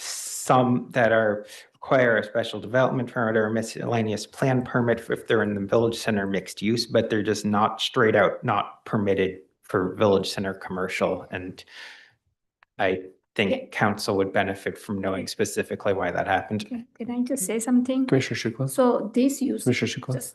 Oh, sorry. No, you're not recognized yet. If the staff can please respond first. Because I think Commissioner you know the Shukla. reason. But please. I'll yield for that purpose. Good. Yes, I think that's clear. And if there's any specific direction on maybe changing the types of permitted uses, I think we're open to that also, instead of maybe explaining the reasoning. All right, Commissioner Shukla, please. I'm just saying that those reasons are, it's occupancy, and there are many other agencies are involved. So there is a different type of construction for how many people get involved. So I think when we design the buildings that you have to follow certain rules, so the uses have to be separate. But I don't know. I mean, there is a reason, and these are standard land use and the way they design like mixed use and office. But I think, I don't know. I mean, I think it's very standard. I'm just struggling because the way it's written that they basically can't be standalone. They have to be part of the mixed use development. But again, it's late. I don't want to belabor this any more than.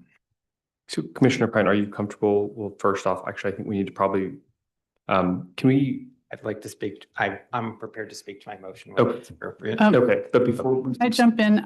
Please. I didn't quite understand what you meant for the village centers 5 and 6. What are you recommending to council? I was trying to incorporate the feedback from other commissioners on that. I'm not. I would be fine leaving that out of the motion that I make and opening that for a friendly amendment from a commissioner that kind of understands what they're going for more than I do, honestly.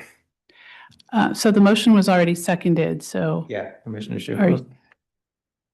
I'm just saying that I like the motion of about 5 and 6, but I don't agree with adding the different use in commercial because it's it's probably not feasible.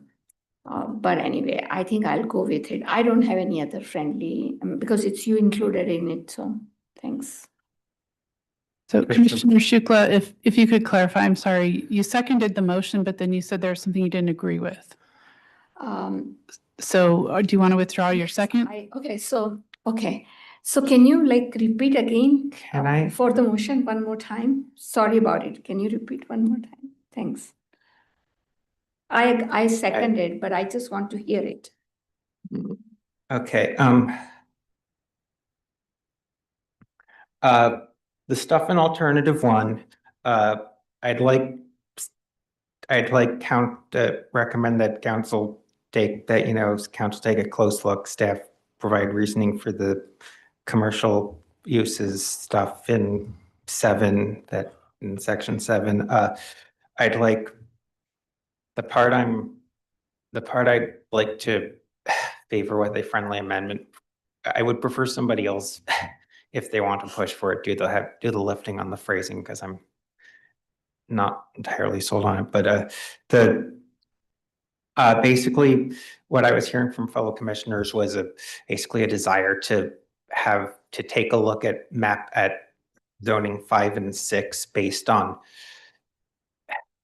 right now 5 and 6 are based on essentially what we got submitted, and they wanted to take a stab at 5 and 6 essentially kind of from a clean sheet perspective, where as if there wasn't a submitted development. Would that be recommending to council to direct staff to look at that and come back? Let's go with that. Okay. And also for council direct staff to proceed with reducing barriers from small businesses and some benefit and incentive programs for village center master sites, including potentially offering first right, including but not limited to potentially offering first right of refusal and anti-displacement density bonus incentives. Thank you. Sorry, I asked you to repeat, but I second it. All right, Commissioner Pine. Okay, it's been a very long road to get here. It's been a late night, but I'm going to first kind of addressing some of the public comments that we got. I get the intentions behind the original Village Center master plan and the original Village Center program in 2017. I honestly think, looking back at it, we can say it was a pretty comprehensive failure. Quite honestly, we haven't gotten anything that resembles an actual village center out of it. We've got putting the density at 18 units per center, which, as has been stated previously, is a great use for townhomes, has gotten us lots of townhouses, and it has not gotten us a lot of anything else. So this was badly needed. I would have liked it to be faster. I appreciate staff's hard work. I appreciate the hours staff has put in. I do not mean to denigrate any of that. Staff has done a lot of work in preparing this. I will, however, say that I pulled up our 2024 master work plan, and this was supposed to come to us on March 25th of 2024. So I'm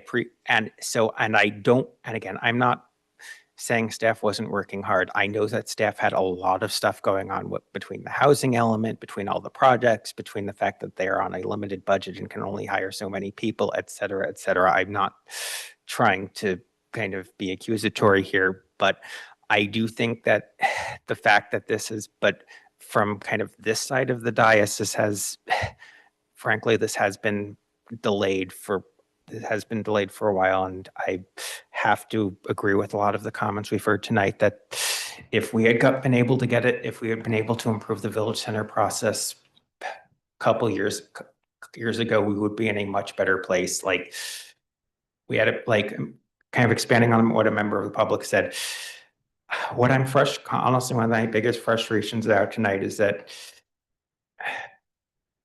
there is a longstanding equity issue between North and South Sunnyvale here, and to some extent, and yeah, there's Fremont Corners, but to a very some extent, us doing this tonight is going to rebound more to the benefit of, is going to save a bunch. It's probably going to save a lot more village centers in North Sunnyvale, sorry, in South Sunnyvale than in North Sunnyvale, and I very much get why people are not happy about that. With respect, and again, that's not to disrespect anybody, like the residents in South Sunnyvale that will benefit for it. That's great. That's not to, and as a resident of North Sunnyvale, it's not to disrespect anything that's going on with specifically Village Center 4, which to my mind was the big reason that this needed to get done, because like I genuinely had nightmares about, I was going to find out that there was an SB 330 application flying in for Village Center 4, and the only grocery store I walked to on a regular basis was going to go full. So hopefully we will be avoiding that fate, and I will say that I am able to make the urgency findings for, because there is a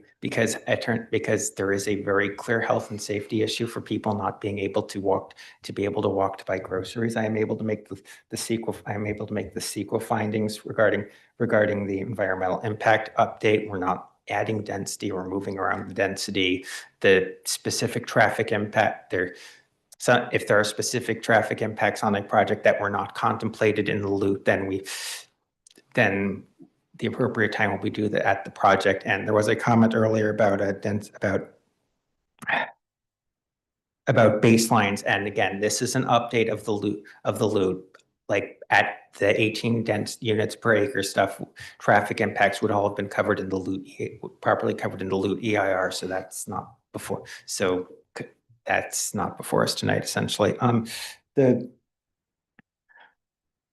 So I've done a lot of, I recognize that this is a speech in favor of motion that's been doing a lot of complaining, and but it does make a lot of, but frankly, I do think this is a significant improvement on the current status quo. There are a lot of constraints, and because of the no net loss provisions, because there are other sites because we can't just drag in any site we want. There were some sites that were suggested by members of the public that frankly I'd love to just throw housing on, but I know the owners would not be interested, and frankly they would be well beyond the scope of what we can do tonight. I would urge City Council to look closely at these minutes. There were a lot of things that were discussed that I think bear very close consideration. I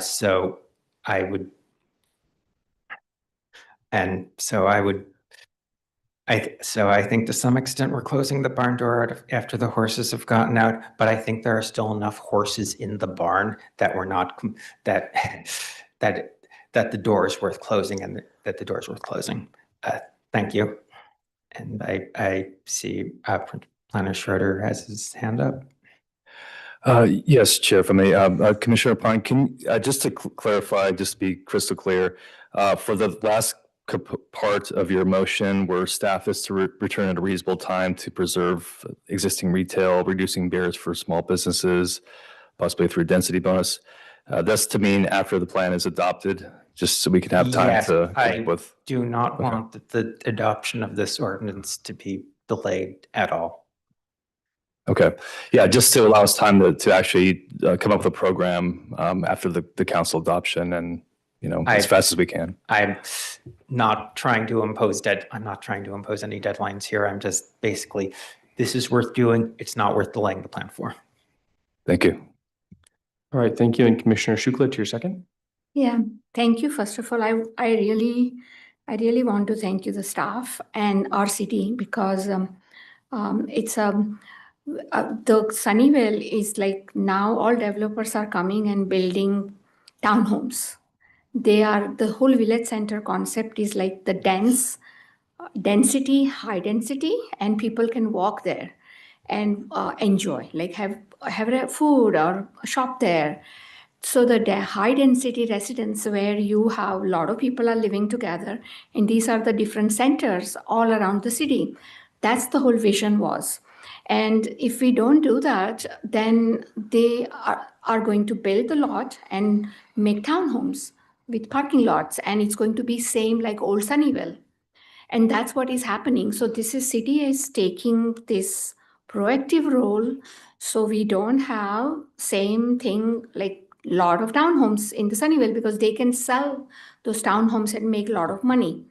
While high-rise building require a little bit more investment for developers, so it is creating this zone will hopefully will happen that, and that's the whole idea.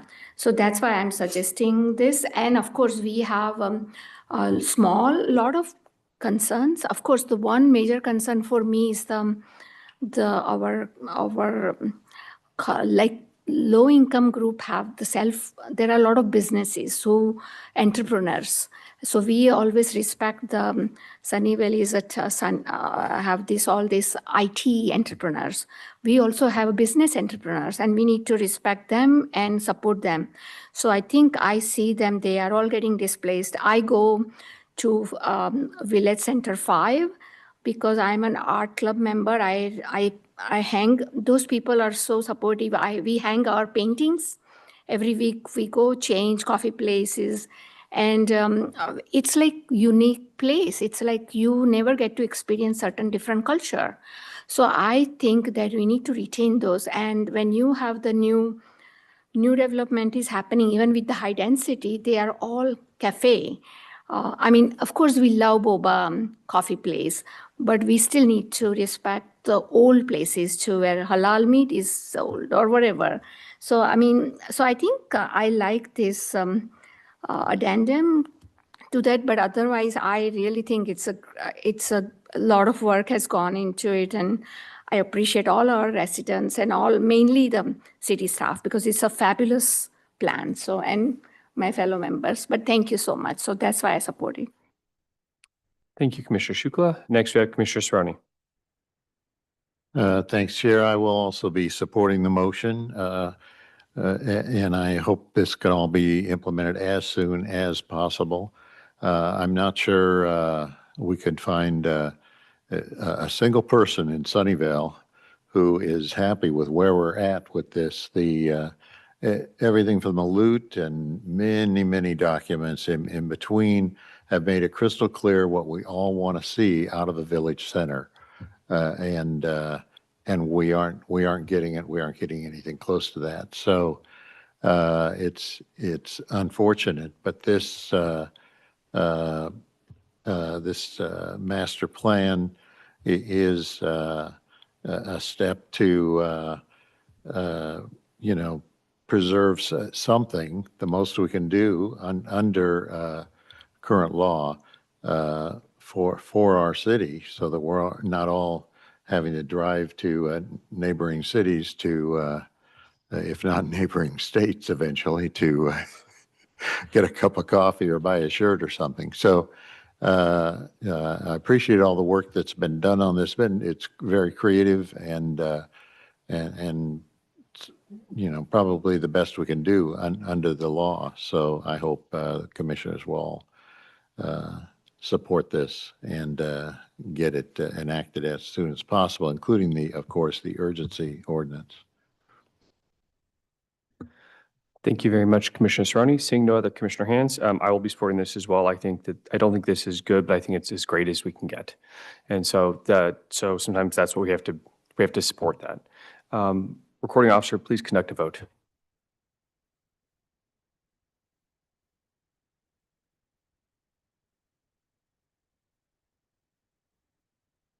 The motion passes with 5 yeses, 1 abstention from Commissioner Fagoni and Vice Chair Davis absent.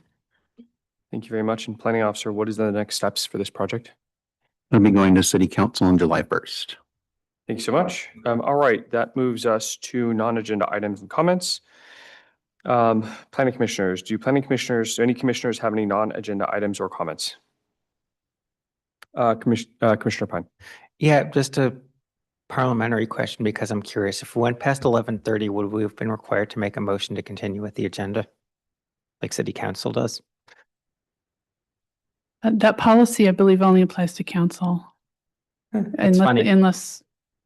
Unless planning commission's adopted it since the last time I was advising you all. I was just curious. Thank you. Yeah.